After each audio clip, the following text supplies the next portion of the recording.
നല്ലതും അബദ്ധങ്ങളും പ്രചരിപ്പിച്ചുകൊണ്ടും കാണുന്നവർക്കെല്ലാം അടിക്കടിയുമായി നടത്തുന്ന youth കോൺഗ്രസുകാരോടും youth ലീഗുകാരെയും വെല്ലുവിളിച്ചുകൊണ്ടുള്ള മലപ്പുറത്തിന്റെ സുൽത്താൻ അഭിമാനഭാഷണം ആണത്തോടുകൂടി നഞ്ചി പിടിച്ചുകൊണ്ടുക ഈ വളാഞ്ചേരി പട്ടണത്തെ ഇളക്കി മറിച്ചുകൊണ്ടുക ഈ ജലീലിന്റെ ഈ പ്രസ്ഥാനത്തിന്റെ സമരഭടന്മാരുടെ കമ്പടിയോടെ നെഞ്ചിരിച്ച് ആണത്തോടുകൂടി യൂത്ത് കോൺഗ്രസുകാരാ നിങ്ങളുടെ മുന്നിലൂടെ കടന്നു വരികയാണ്. എവിടെയാണ് നിങ്ങളുടെ കരിങ്ങോട് തടയാൻ സ്വന്തം വീട്ടിലേക്ക്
കേരളത്തിന്റെ കരുത്തനായ, കേരളത്തിന്റെ ആദരണീയനായ, കേരളത്തിന്റെ ബഹുമാന്യനായ ഉന്നത വിദ്യാഭ്യാസ വകുപ്പ് മന്ത്രി മലപ്പുറത്തിന്റെ മണ്ണിൽ നിന്ന്, ഈ വളാഞ്ചേരിയുടെ മണ്ണിൽ നിന്ന് ഒരു സാധാരണക്കാരിൽ നിന്ന് സാധാരണക്കാരനായി കേരളത്തിന്റെ അഭിമാനം ഉയർത്തിപ്പിടിച്ചുകൊണ്ട് കേരള നിയമസഭയിലേക്ക്, കേരളത്തിന്റെ പദവിയിലേക്ക് മന്ത്രിയായി നടന്നെടുത്തപ്പോ അത് സഹികെട്ടവർ, അത് കാണാൻ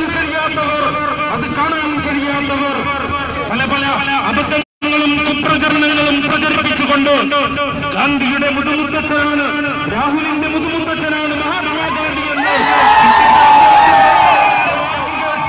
കരിങ്കൊടിയേന്തി മരണവീട്ടുകളിലേക്കും കല്യാണ വീടുകളിലേക്കും കടന്നു പോകുമ്പോ മറഞ്ഞിരുന്ന് കരിങ്കൊടി കാണിക്കുന്ന യൂത്ത് ലീഗുകാരനോട്, യൂത്ത് കോൺഗ്രസുകാരനോട്, സംഘികളോട് നിങ്ങളെ വെല്ലുവിളിച്ചുകൊണ്ട് കേരളത്തിന്റെ അഭിമാനഭാഷണം മലപ്പുറത്തിന്റെ സുൽത്താൻ, കേരളത്തിന്റെ ഉന്നത വിദ്യാഭ്യാസ വകുപ്പ് മന്ത്രി ഡോക്ടർ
5 പേരാണ് കൊല്ലപ്പെട്ടത്. അക്രമത്തെ സംബന്ധിച്ച് നിങ്ങൾക്ക് അറിയില്ലേ? ഈ അക്രമം മാത്രമല്ല, ആലോചിച്ചുകൊണ്ടെന്ന് പിന്നെ ഒന്ന് പറഞ്ഞത് അവര് അതിന്റെ അക്രമത്തിന്റെ പരമ്പരയിലേക്ക് മാന്നാർക്കാട് 2 ആളെ കശാപ്പ് ചെയ്തത്, ഇവിടെ 2 ആളെ കശാപ്പ് ചെയ്തത്, ഈ കഥയിലേക്ക് ഞാൻ കടക്കുന്നില്ല. ഞാൻ ഒരു കാര്യമാണ് കുറവ് സൂചിപ്പിക്കുന്നത്. എന്താണ്? മുത്തലാഖ്. എല്ലാവരും മുത്തലാഖ് ബില്ല് അല്ലേ? ആ മുത്തലാഖ് ബില്ലുമായി ബന്ധപ്പെട്ടുകൊണ്ട് എല്ലാവരും ഇപ്പൊ പറയുന്നത് കുഞ്ഞാലിക്കുട്ടി ഈ ബിരിയാണി തിന്നാൻ വന്നു, ഈ വോട്ടിന് പോയില്ല. അതല്ല സത്യം, നിങ്ങൾ മനസ്സിലാക്കണ്ടേ? ആളുകൾ ബിരിയാണി കഴിക്കലോ കോഴിയിറച്ചി തിന്നലോ ഒക്കെ നമ്മളും കല്യാണത്തിന് പോകാൻ ചെയ്യും. ഇവിടെ അതല്ല. കുഞ്ഞാലിക്കുട്ടി പാർലമെന്റിൽ പോവാതെ ബിരിയാണി കഴിച്ചു അല്ലെങ്കിൽ കോഴി തിന്നുക എന്നുള്ളതല്ലല്ലോ. അതൊക്കെ അതിന് ബാലിശമായി നമ്മൾ കാണുക. അങ്ങനെ ആരും കാണണ്ട. കുഞ്ഞാലിക്കുട്ടിയല്ല ഉത്തരവാദി, മുസ്ലിം ലീഗിന്റെ നയമാണ്. ഏത് നയമാണ് മുസ്ലിം ലീഗ് സ്വീകരിക്കുന്നത് എന്നുള്ളതാണ് അത് കണ്ടത്. കാരണം അവിടെ എന്ത് തീരുമാനിച്ചു? അവിടെ UDF ചേർന്ന് എന്ത് തീരുമാനിക്കണം? കോൺഗ്രസ് എന്താ തീരുമാനിച്ചത്? ഇതിൽ നിന്ന് നമുക്ക് ബഹിഷ്കരിക്കണം, എതിർത്ത് വോട്ട് ചെയ്യണമെന്നല്ല. ആ ബഹിഷ്കരിക്കണം എന്ന അഭിപ്രായമാണ് ആർക്കുള്ളത്? മുസ്ലിം ലീഗിനുള്ളത്, കോൺഗ്രസിനുള്ളത്. അവർ ബഹിഷ്കരിക്കാൻ തീരുമാനിച്ചു അല്ലേ? ആ ബഹിഷ്കരിക്കാൻ തീരുമാനിച്ചപ്പോഴാണ് ഇടതുപക്ഷം CPM-ന്റെ നേതൃത്വത്തിൽ തീരുമാനിച്ചത് ഈ മുത്തലാഖ് ബില്ല് ജനവിരുദ്ധമാണ്, ജനാധിപത്യ വിരുദ്ധമാണ്. എന്തുകൊണ്ടാണ് അങ്ങനെ പറഞ്ഞത്? ഒരു വിവാഹം എന്നുള്ളത് ഒരു കരാറാണ്. അതിനെ ക്രിമിനൽ കുറ്റമായി അല്ലേ? അത് മൊഴി ചൊല്ലുന്നത് ക്രിമിനൽ കുറ്റമല്ല. മുത്തലാഖ് സുപ്രീം കോടതി നിരോധിച്ചിട്ടുണ്ടത്. അതുകൊണ്ട് മുത്തലാഖ് പാടില്ല, മുത്തലാഖിന് നിരോധനമുണ്ട്. പക്ഷെ ഇപ്പോ ഒരു നിയമമുണ്ടാക്കുന്നത്, ബില്ല് കൊണ്ടുവരുന്നത് അല്ലേ, അത് ക്രിമിനൽ ഒഫൻസ് ആണ്. അത് ഇതിൽ നിലനിൽക്കുന്നതല്ല, അത് പാടില്ല എന്നാണ് ആരുടെ നയം? ഇടതുപക്ഷത്തിന്റെയും CPM-ന്റെയും നയം. മുത്തലാഖിനെ എതിർക്കുന്നു, എന്നാൽ അത് ക്രിമിനൽ കുറ്റമല്ല, സിവിലാണ്. കരാർ ലംഘനം സിവിലാണ് അല്ലേ? ഈ ഒരു സാഹചര്യത്തിൽ ഈ പാർലമെന്റിൽ അവതരിപ്പിക്കുന്ന ഈ മുത്തലാഖ് ബില്ലിനെതിരെ വോട്ട് ചെയ്യാൻ CPM തീരുമാനിക്കുന്നു, ഇടതുപക്ഷം തീരുമാനിക്കുന്നു. അങ്ങനെ തീരുമാനിച്ചപ്പോൾ നമ്മുടെ പ്രേമചന്ദ്രനും അവിടെ ഇടതുപക്ഷ അയാളും കൂട്ടിയിരുന്നു. അപ്പോഴാണ് മുസ്ലിം ലീഗിന് അക്കിടി പറ്റിയത്. കോൺഗ്രസ് സഭയിൽ നിന്ന് പുറത്തുപോയി. അപ്പോഴാണ് മുസ്ലിം ലീഗിന് അക്കിടി പറ്റിയിട്ട് എന്താ മുസ്ലിം ലീഗ് പറഞ്ഞത്? മുസ്ലിം ലീഗ് പറഞ്ഞു വോട്ട് ചെയ്തു. അങ്ങനെയാണ് EP മുഹമ്മദ് ബഷീർ വോട്ട് ചെയ്തത്. അതാണ് കാണുന്നത്.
ബഹുമാനാധ്യനായ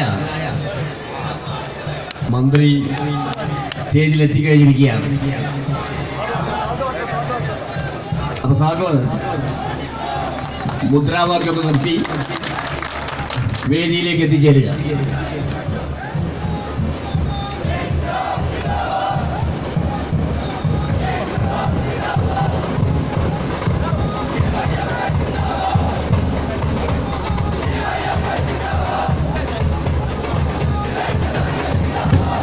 കൊട്ടു നിർത്തുക. കൊട്ട് ആയിക്കോട്ടെ. ഇനി മുദ്രാവാക്യം നിർത്ത്.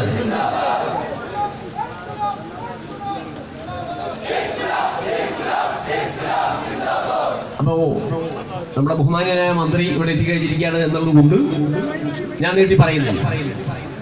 അപ്പൊ ഞാൻ സൂചിപ്പിച്ചത് കുഞ്ഞാലിക്കുട്ടിയുടെ ബിരിയാണി ആർത്തിയല്ല, മുസ്ലിം ലീഗിന്റെ നയമാണ്. എന്ത്? മുത്തലാഖ് ബില്ലിൽ നിന്ന് ഒഴിഞ്ഞു മാറി നിൽക്കുക. CPM വോട്ട് തീരുമാനിച്ചു അല്ലെ ബഹിഷ്കരിക്കാൻ. ഈ സമയത്താണ് CPIM-ഉം ഇടതുപക്ഷവും ഇതിനെ എതിർത്ത് വോട്ട് ചെയ്യണമെന്ന് തീരുമാനിച്ചത്. ആ തീരുമാനിച്ചപ്പോ ബഷീർ പോയി വോട്ട് ചെയ്ത്. അപ്പോഴാണ് കുഞ്ഞാലിക്കുട്ടിക്ക് ഇബ്രാഹിമിന്റെ കൗത്തിൽ ചെണ്ട കുടുങ്ങിയ അവസ്ഥ ഉണ്ടായത്.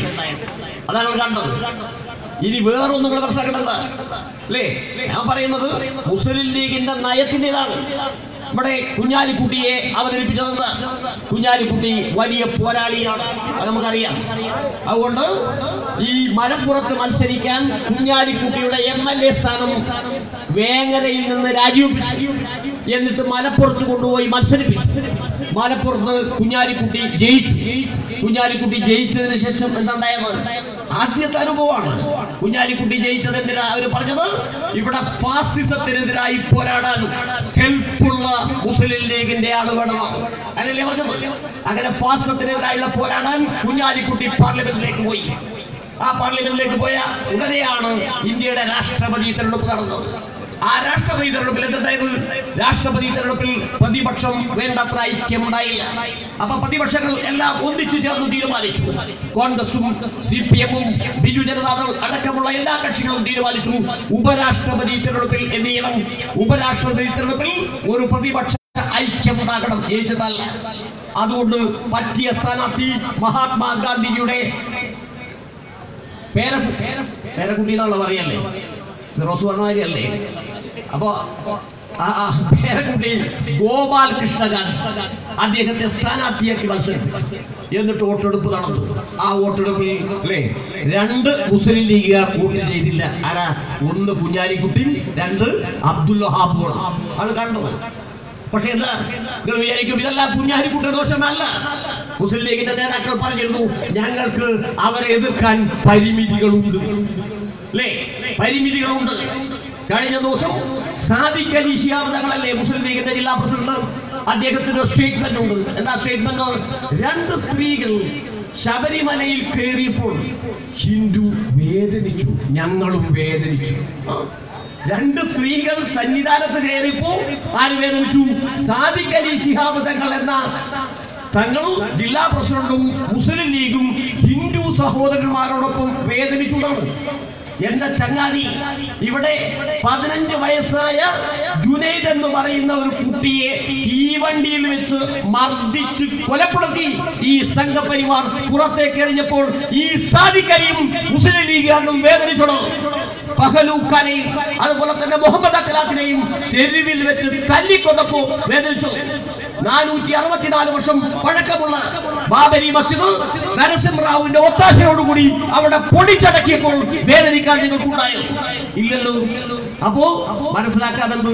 ഇത് കുഞ്ഞാലിക്കുട്ടിയുടെ ബിരിയാണിയുടെ ആർത്തിയല്ല, മുസ്ലിം ലീഗിന്റെ നയപരമായ തീരുമാനത്തിന്റെ ഭാഗമാണ്.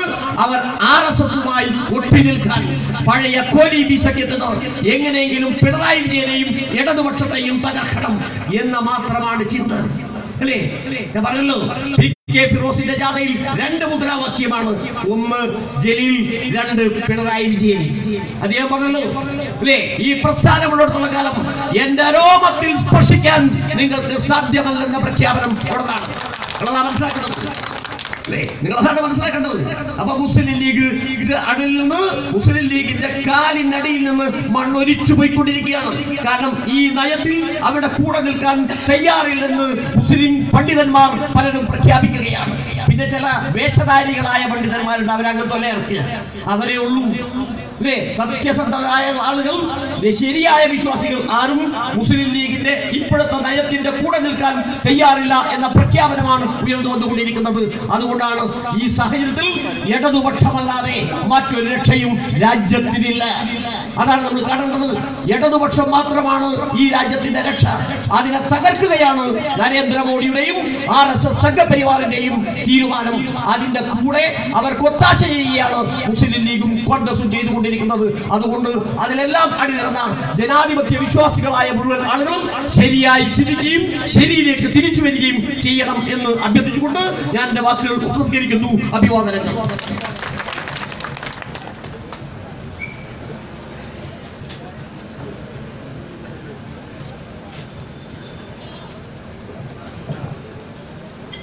ഡിവൈഎഫ്ഐയുടെ ഈ നവോത്ഥാന സംഘം ഉദ്ഘാടനം ചെയ്ത് സംസാരിക്കുന്നതിന് വേണ്ടിയിട്ട് കേരളത്തിൻ്റെ ഉന്നത വിദ്യാഭ്യാസ വകുപ്പ് മന്ത്രി ബഹുമാന്യനായ ഡോക്ടർ KT ജലീൽ അദ്ദേഹത്തിനോട് ആദരപൂർവ്വം ക്ഷണിക്കുക.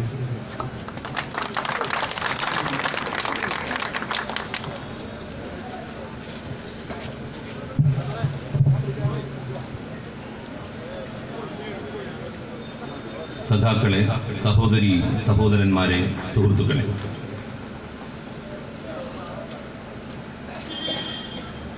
കേരളം അതിസങ്കീർണമായ ഒരു രാഷ്ട്രീയ സാമൂഹ്യ ചുറ്റുപാടിലൂടെയാണ് കടന്നു പോകുന്നത്. സംഘപരിവാർ ശക്തികൾ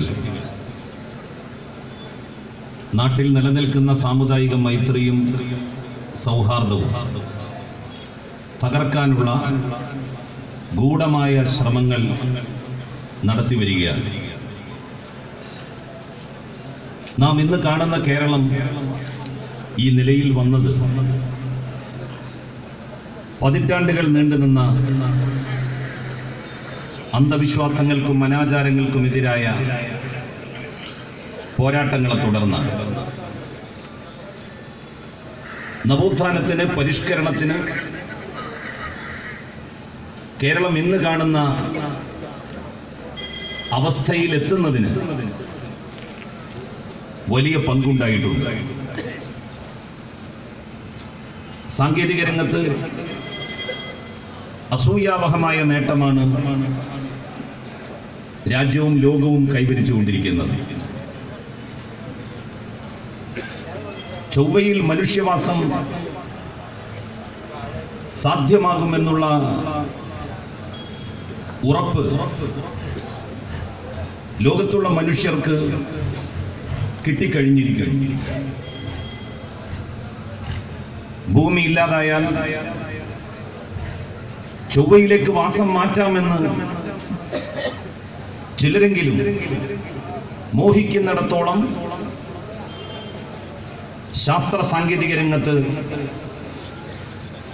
ആധുനിക ലോകം നേട്ടം കൈവരിച്ചിരിക്കുകയാണ്. മുന്നോട്ട് നടക്കേണ്ടവരാണ് മനുഷ്യർ.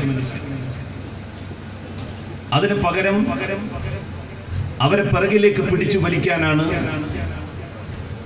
വലതുപക്ഷ പിന്തിരിപ്പൻ ശക്തികൾ ശ്രമിച്ചുകൊണ്ടിരിക്കുന്നത്. അതിന് കൂട്ടുനിൽക്കുകയാണ് കേരളത്തിലെ UDF. കോൺഗ്രസും മുസ്ലിം ലീഗും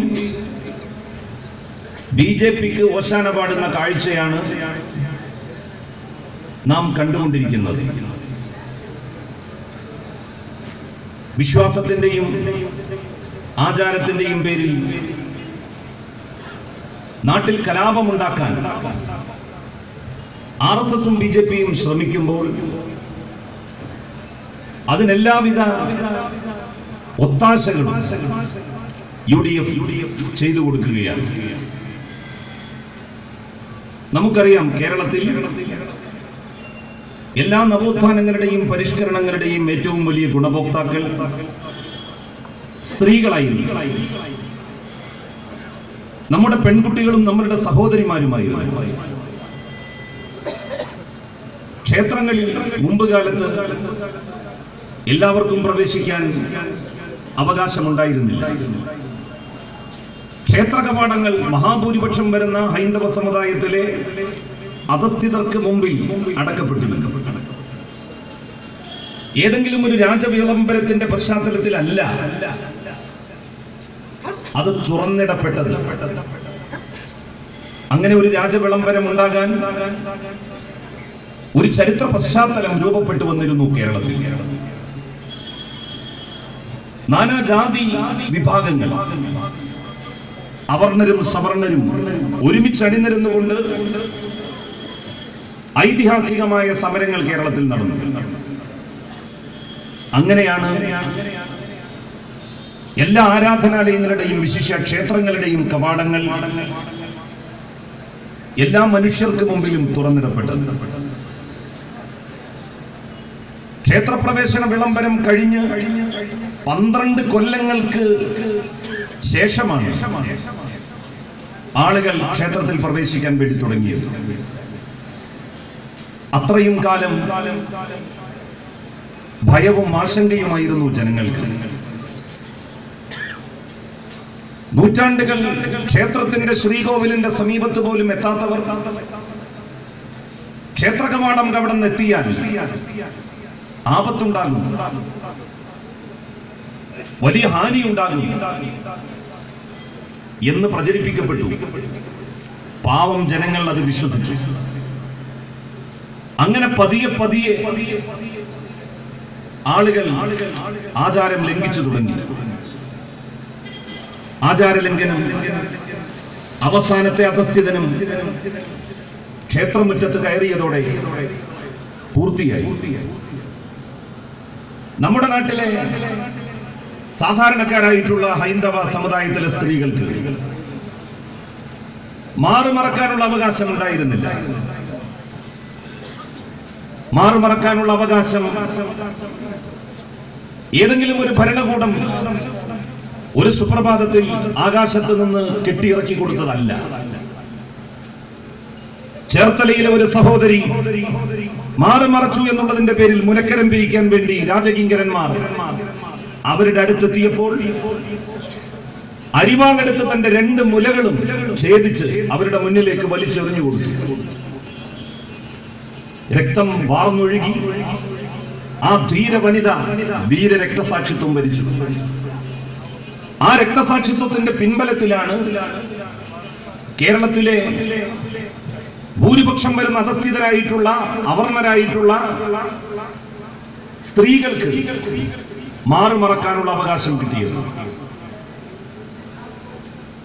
സ്വർണമാല അണിയാനുള്ള അവകാശം ഇവിടുത്തെ സ്ത്രീകൾക്കുണ്ടായിരുന്നില്ല.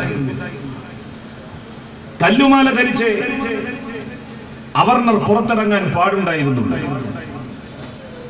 ഞങ്ങൾ കല്ലുമാല ധരിക്കില്ല എന്ന് ഉച്ചൈസ്തരം ഉദ്ഘോഷിച്ചുകൊണ്ട് സ്ത്രീകൾ തെരുവിൽ വലിയ ജാഥകൾ നടത്തി. അത് തുടർന്നാണ് എല്ലാ വിഭാഗങ്ങളിൽപ്പെടുന്ന സ്ത്രീകൾക്കും അവരിഷ്ടപ്പെടുന്ന രീതിയിൽ മാലകൾ ധരിക്കാനുള്ള അവകാശം ലഭിച്ചത്. സതി എന്ന ക്രൂരമായ ആചാരം ഉത്തരേന്ത്യയിൽ നിലനിന്നിരുന്നത് നമുക്കറിയാം. ഭർത്താവ് നേരത്തെ മരണപ്പെട്ടാൽ ഭാര്യ ഭർത്താവിന്റെ ചിതയിൽ ചാടി ആത്മാഹുതി ചെയ്യും. അതിനെതിരെ രാജാറാം മോഹൻ റോയ് ശക്തമായ നിലപാടെടുത്തു. സതി നിരോധിക്കണമെന്ന് അദ്ദേഹം ആവശ്യപ്പെട്ടു. സതി നിരോധിക്കുന്നതിനെതിരായി 10,000-കണക്കിന് സ്ത്രീകൾ പങ്കെടുത്തുകൊണ്ട് പടുകൂറ്റൻ റാലികൾ നടന്നു. ആ റാലികൾക്ക് നേതൃത്വം നൽകിയവരോ ആ റാലിയിൽ പങ്കെടുത്തവരോ ചരിത്രത്തിൽ ഇടം പിടിച്ചില്ല. സതി നിരോധിക്കണമെന്ന് പറഞ്ഞ രാജാറാം മോഹൻ റോയിയെ നമ്മൾ ഇന്നും ഓർമ്മിക്കുന്നു. ഉത്തരേന്ത്യയിൽ ഇന്ന് ജീവിച്ചിരിക്കുന്ന വിധവകളെ നമ്മൾ കാണുന്നു എങ്കിൽ അതിന്റെ കാരണക്കാരൻ രാജാറാം മോഹൻ റോയിയാണ്. സതി നിരോധനത്തിനെതിരായി വലതുപക്ഷ പിന്തിരിപ്പൻ ശക്തികൾ അന്നും നിലപാട് സ്വീകരിച്ചു. അവരെ കാലത്തിന്റെ ചവറ്റുകൊട്ടയിലേക്ക് വലിച്ചെറിയുന്ന കാഴ്ചയാണ് നമ്മൾ കണ്ടത്. ശബരിമലയിലെ സ്ത്രീ പ്രവേശം ഒരു വലിയ ചർച്ചയായി ഇന്ന് മാറിയിരിക്കുന്നു. ലോകത്തിലെ ഒരു ആരാധനാലയത്തിലും സ്ത്രീയുടെ സാന്നിധ്യം ആ ആരാധനാലയത്തിന്റെ വിശുദ്ധിയെ കളങ്കപ്പെടുത്തും എന്നാരെങ്കിലും വിശ്വസിക്കുന്നുണ്ടോ? അങ്ങനെ ആവാൻ ഒരു തരവുമില്ല. കാരണം സ്ത്രീ മനുഷ്യന്റെ പാതിയാണ്. സ്ത്രീയില്ലെങ്കിൽ മനുഷ്യകുലമില്ല. നമ്മൾ നമ്മളുടെ ഭാര്യമാരെ കുറിച്ച് പറയാറ് ബെറ്റർ ഹാഫ്, നല്ല പാതി എന്നാണ്. എനിക്ക് കടക്കാൻ സ്വാതന്ത്ര്യമുള്ളയിടത്ത് എന്റെ ഭാര്യക്കും എന്റെ പെൺകുട്ടികൾക്കും കടന്നു ചെല്ലാനാവണം. ആരാണ് സ്ത്രീ? അടിസ്ഥാനപരമായി സ്ത്രീ മാതാവാണ്. ഒരിക്കൽ പ്രവാചകൻ മുഹമ്മദ് നബിയോട് അദ്ദേഹത്തിന്റെ ഒരു അനുചരൻ ചോദിച്ചു, ജീവിതത്തിൽ ഞാൻ ഒന്നാമതായി ആരോടാണ് കടപ്പെട്ടിരിക്കുന്നത്? പ്രവാചകൻ പറഞ്ഞു, നിന്റെ മാതാവിനോട്. രണ്ടാമതും ഇതേ ചോദ്യം ആവർത്തിച്ചു, രണ്ടാമതായി ജീവിതത്തിൽ ഞാൻ ആരോടാണ് കടപ്പെട്ടിരിക്കുന്നത്? മുഹമ്മദ് നബി പറഞ്ഞു, നിന്റെ മാതാവിനോട്. മൂന്നാമതും ചോദിച്ചു ചോദ്യകർത്താവ്, മൂന്നാമതായി ഞാൻ ആരോടാണ് ജീവിതത്തിൽ കടപ്പെട്ടിരിക്കുന്നത്? അപ്പോഴും നബി ഉത്തരം പറഞ്ഞത് മാതാവ് എന്നാണ്. നാലാമതായി ഞാൻ ജീവിതത്തിൽ ആരോടാണ് കടപ്പെട്ടിരിക്കുന്നത് എന്ന് ചോദിച്ചപ്പോഴാണ് മുഹമ്മദ് നബി പറഞ്ഞത്, നിന്റെ പിതാവിനോട് എന്ന്. ഒരു മനുഷ്യൻ തന്റെ ജീവിതത്തിൽ ഒന്നാമതായും രണ്ടാമതായും മൂന്നാമതായും കടപ്പെട്ടിരിക്കുന്ന മാതാവിന്റെ പാദസ്പർശമേറ്റ്, സ്ത്രീയുടെ പാദസ്പർശമേറ്റ് ഏത് ആരാധനാലയമാണ് അശുദ്ധമാവുക? പെൺകുട്ടികൾക്ക് ഒരുപാട് അതിർവരമ്പുകൾ നിശ്ചയിച്ചിരുന്നു നമ്മളുടെ വീടുകളിൽ. അവൾ ഉറക്കെ ചിരിക്കാൻ പാടില്ല, അവൾ മതിമറന്ന് ആഹ്ലാദിക്കാൻ പാടില്ല. പുരുഷന്മാർ ഉമ്മറത്തിരിക്കുമ്പോ പെൺകുട്ടികൾ തുള്ളിക്കളിച്ച് അങ്ങോട്ട് ചെല്ലാൻ പാടില്ല. ആ വിലക്കുകളെല്ലാം എടുത്തെറിഞ്ഞില്ലേ? എല്ലാം മാറി. ഒരു ക്ഷേത്രവും ഒരു ആരാധനാലയവും സ്ത്രീയുടെ സാന്നിധ്യം കൊണ്ട് അശുദ്ധമാവില്ല. അതൊക്കെ കെട്ടിപ്പൊക്കിയ ആചാരത്തിന്റെ പേരിൽ അന്ധവിശ്വാസങ്ങളാണ്.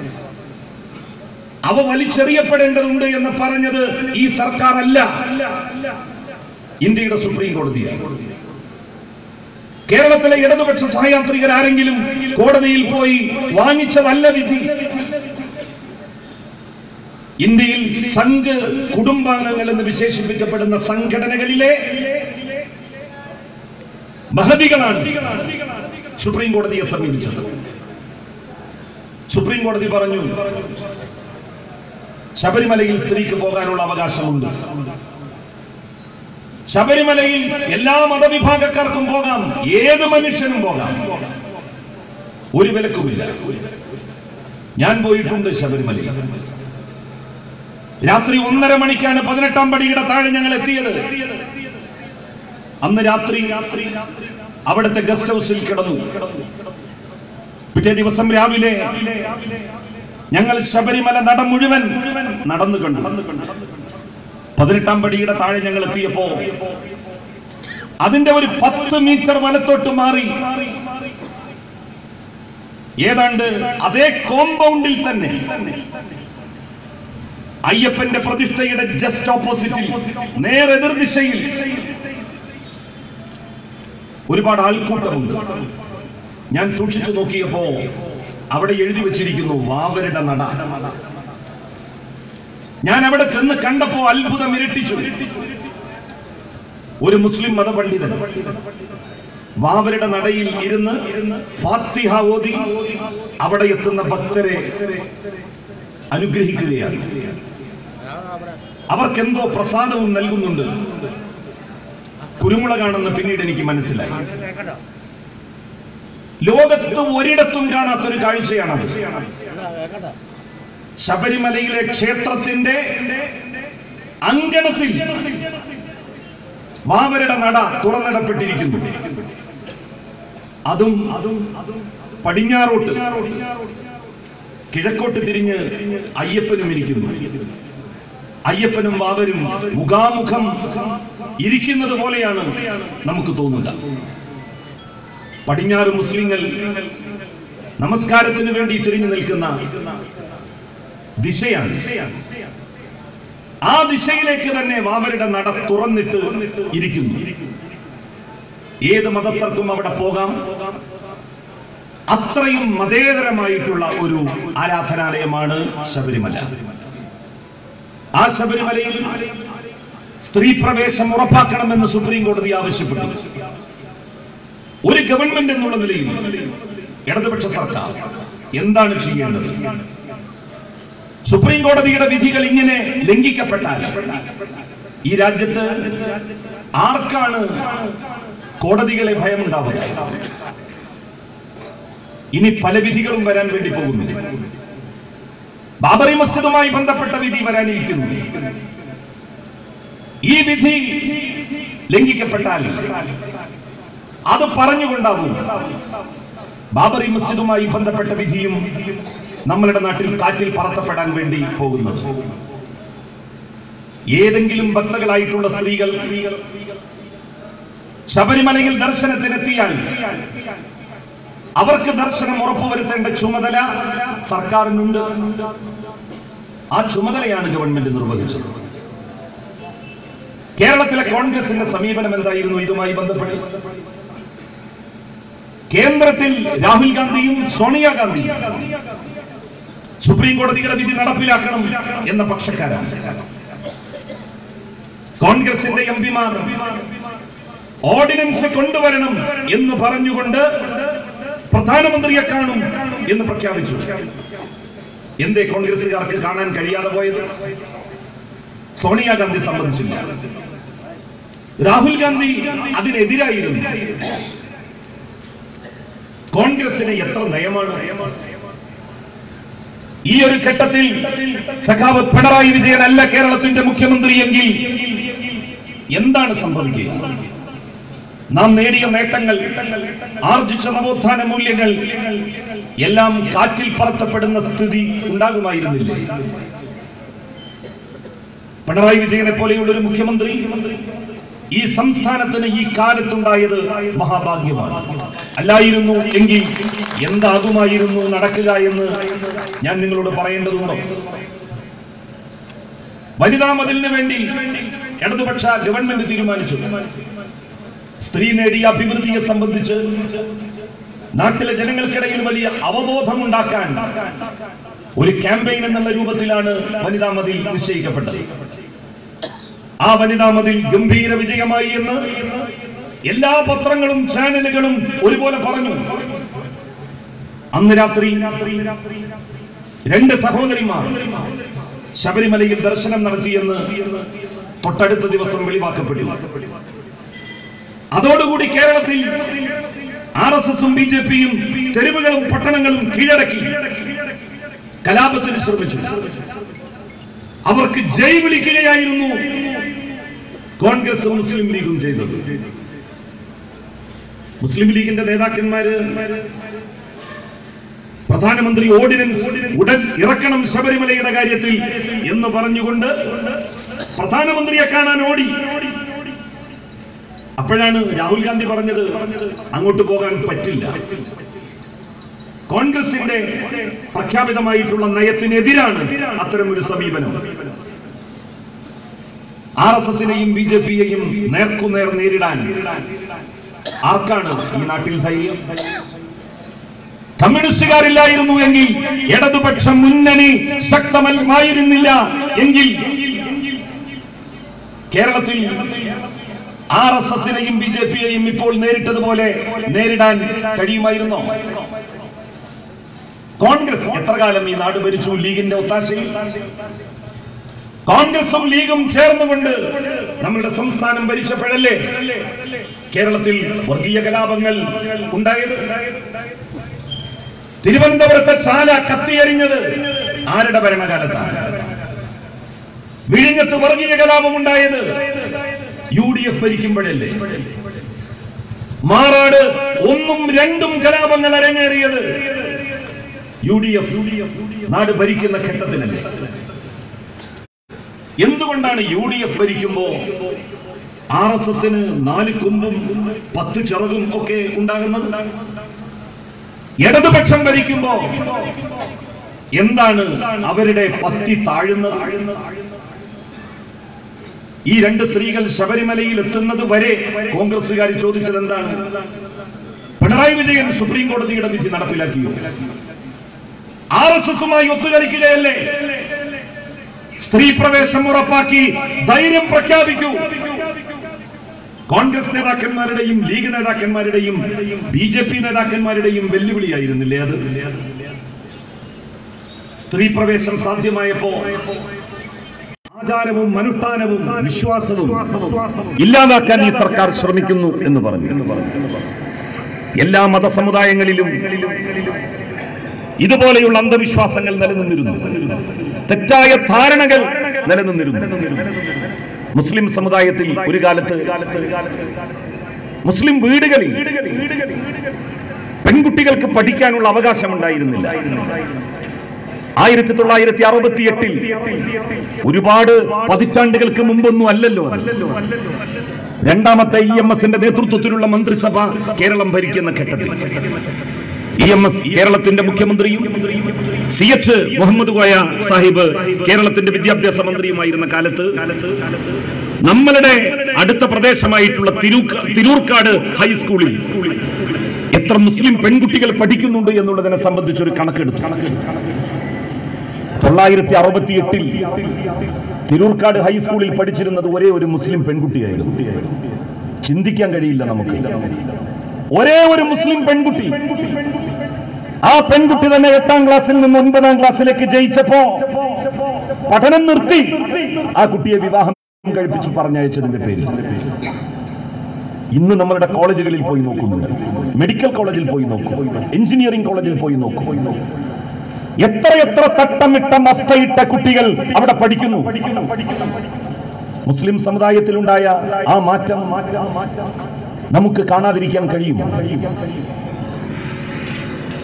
മുമ്പ് കാലത്ത് മുസ്ലിം വീടുകളിൽ ഫോട്ടോ എടുക്കുന്ന സമ്പ്രദായം ഉണ്ടായിരുന്നില്ല.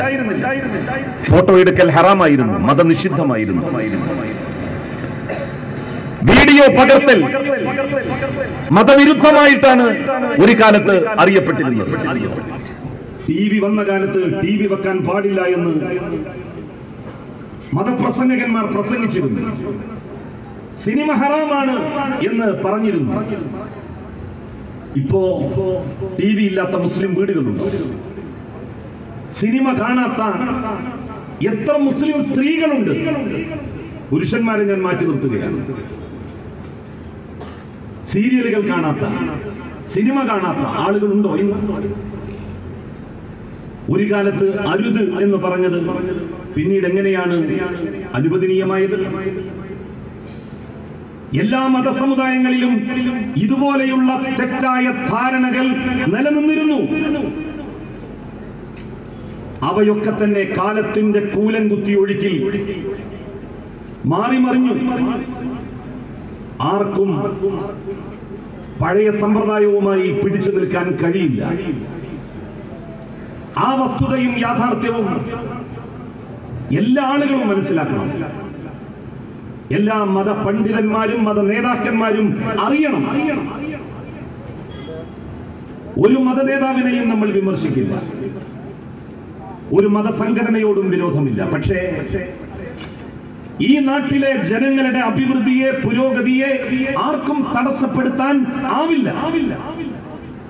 സ്ത്രീയായാലും പുരുഷനായാലും നമ്മളുടെ പെൺകുട്ടികളോട് നമുക്ക് സ്നേഹമില്ല.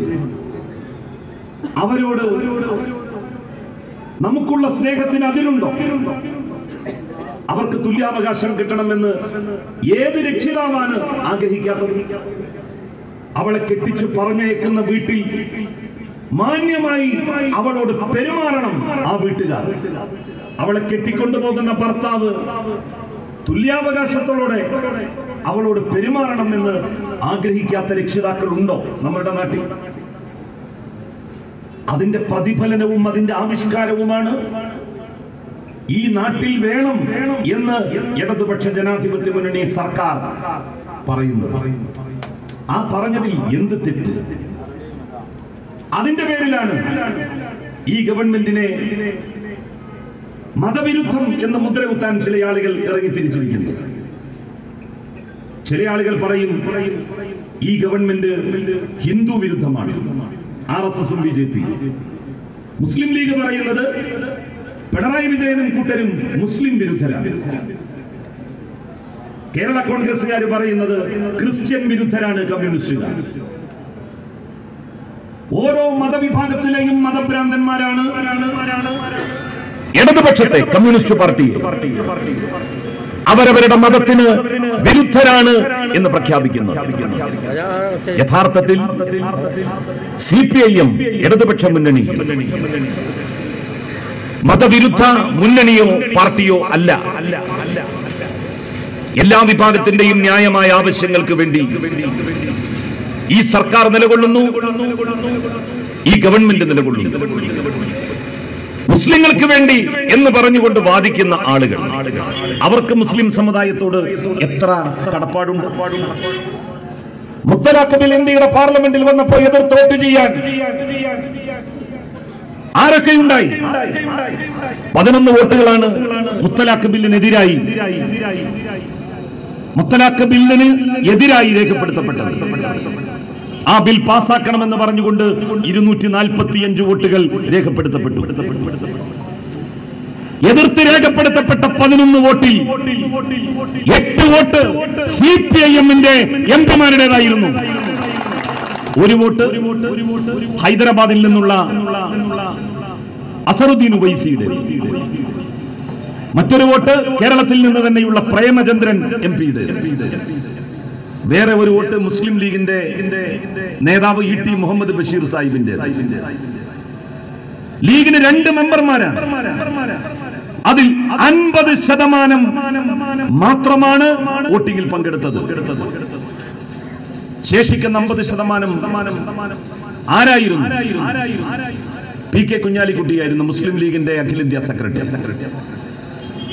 അദ്ദേഹം എന്തുകൊണ്ടാണ് വോട്ടിംഗിൽ പങ്കെടുക്കാതിരുന്നത്? എന്താണ് ഈ മുത്തലാഖ് ബില്ല്? നമ്മൾ വിചാരിക്കും 3 തവണ ചൊല്ലേണ്ട തലാഖ് ഒറ്റത്തവണ ചൊല്ലുന്നത് നിരോധിച്ചുകൊണ്ട് കൊണ്ടുവരുന്ന ബില്ലാണിത് എന്ന്. അല്ല, മുത്തലാഖിന്റെ പേരിൽ മുത്തലാഖ് ചൊല്ലി എന്ന ആക്ഷേപമുണ്ടായാൽ ബന്ധപ്പെട്ട വ്യക്തിയെ 3 കൊല്ലം വരെ ജയിൽ ശിക്ഷ നൽകാനുള്ള അധികാരം പോലീസിന് നൽകുന്നു, സർക്കാരുകൾക്ക് നൽകുന്നു ഈ ബില്ലിലൂടെ. കമ്മ്യൂണിസ്റ്റ് പാർട്ടി എന്തുകൊണ്ടാണ് അതിനെ എതിർത്തത്? CPIM എന്തുകൊണ്ടാണ് ഈ ബില്ലിനെ എതിർക്കാൻ വേണ്ടി തീരുമാനിച്ചത്? ഏത് തലാഖായാലും തത്വത്തിൽ വിവാഹമോചനമാണ് നടക്കുന്നത്. വിവാഹമോചനം നടത്തുന്ന മുസ്ലിം പുരുഷന്മാർക്ക് മാത്രം 3 വർഷത്തെ കഠിന തടവും, മറ്റു മതസമുദായങ്ങളിൽപ്പെടുന്ന വിവാഹമോചനം നടത്തുന്ന പുരുഷന്മാർക്ക് ഒരു ശിക്ഷയും നൽകപ്പെടാത്ത സ്ഥിതിയും ഈ ബില്ല് പാസ്സാകുന്നതിലൂടെ ഉണ്ടാകും. ഉത്തരേന്ത്യയിൽ BJP സർക്കാർ മുസ്ലിങ്ങളെ മുഴുവൻ കള്ളക്കേസുകളിൽപ്പെടുത്തി അറസ്റ്റ് ചെയ്യുന്നതിന് ഈ നിയമം വഴിവെക്കും. അതുകൊണ്ടാണ് CPIM ഇതിനെതിരായി ശക്തമായ നിലപാടെടുത്തത്. അല്ലാതെ 3 തവണ ചൊല്ലേണ്ട തലാഖ് ഒറ്റത്തവണ ചൊല്ലുന്നത് നിരോധിച്ചുകൊണ്ട് കൊണ്ടുവന്നിട്ടുള്ള ബില്ലല്ല ഇത്. അങ്ങനെ ചെയ്തു എന്നുള്ളതിന്റെ പേരിൽ ഒരു ആക്ഷേപം ഏതെങ്കിലും ഒരു മുസ്ലിമിനെതിരായി ഉയർന്നാൽ, ഒരു മുസ്ലിം ചെറുപ്പക്കാരനെതിരായി, പുരുഷനെതിരായി ഉയർന്നാൽ അയാളെ 3 കൊല്ലം കൽത്തുറുങ്കിൽ അടക്കുവാനുള്ള അധികാരവും അവകാശവും നൽകുന്ന ഒരു ബില്ല്. ജീവനാംശം കൊടുക്കണം. 3 കൊല്ലം ഇയാൾ ജയിലിൽ കിടന്ന് എങ്ങനെ ജീവനാംശം കൊടുക്കും? ജീവനാംശം കൊടുത്തില്ല എങ്കിൽ വീണ്ടും 3 കൊല്ലം അധിക ശിക്ഷ. ചുരുക്കി പറഞ്ഞാൽ ഏതെങ്കിലും ഒരു മുസ്ലിം പുരുഷൻ ഇതിൽ പെട്ടുപോയാൽ അയാൾ പിന്നെ ജീവിതകാലം മുഴുവൻ ജയിലിൽ തന്നെ കഴിയേണ്ടി വരുന്ന സാഹചര്യത്തിലേക്ക് കാര്യങ്ങൾ നീങ്ങും. അത്രമാത്രം അപകടകരമായ ഒരു ബില്ല്. ഇന്ത്യയുടെ ചരിത്രത്തിൽ പാർലമെന്റിൽ ഇത്രത്തോളം മുസ്ലിം സമൂഹത്തിന്റെ അവകാശവുമായി ബന്ധപ്പെട്ട ഒരു ബില്ല് ഇതിനു മുൻപ് അവതരിപ്പിക്കപ്പെട്ടിട്ടില്ല. സ്വാതന്ത്ര്യത്തിന് ശേഷം അവതരിപ്പിക്കപ്പെട്ടിട്ടില്ല. ആ ഒരു ഘട്ടത്തിൽ ലീഗ് അതിന്റെ സാന്നിധ്യം ഉറപ്പുവരുത്തേണ്ടിയിരുന്നില്ലേ ഇന്ത്യയുടെ പാർലമെന്റിൽ? എന്തുകൊണ്ടാണ് മുസ്ലിം ലീഗിന്റെ ദേശീയ സെക്രട്ടറി മാറി നിന്നത്? ഉപരാഷ്ട്രപതിയുടെ തെരഞ്ഞെടുപ്പ് നടന്നപ്പോ അന്നും ഫ്ലൈറ്റ് വൈകി എന്ന് പറഞ്ഞുകൊണ്ട് മാറി നിന്നല്ലോ.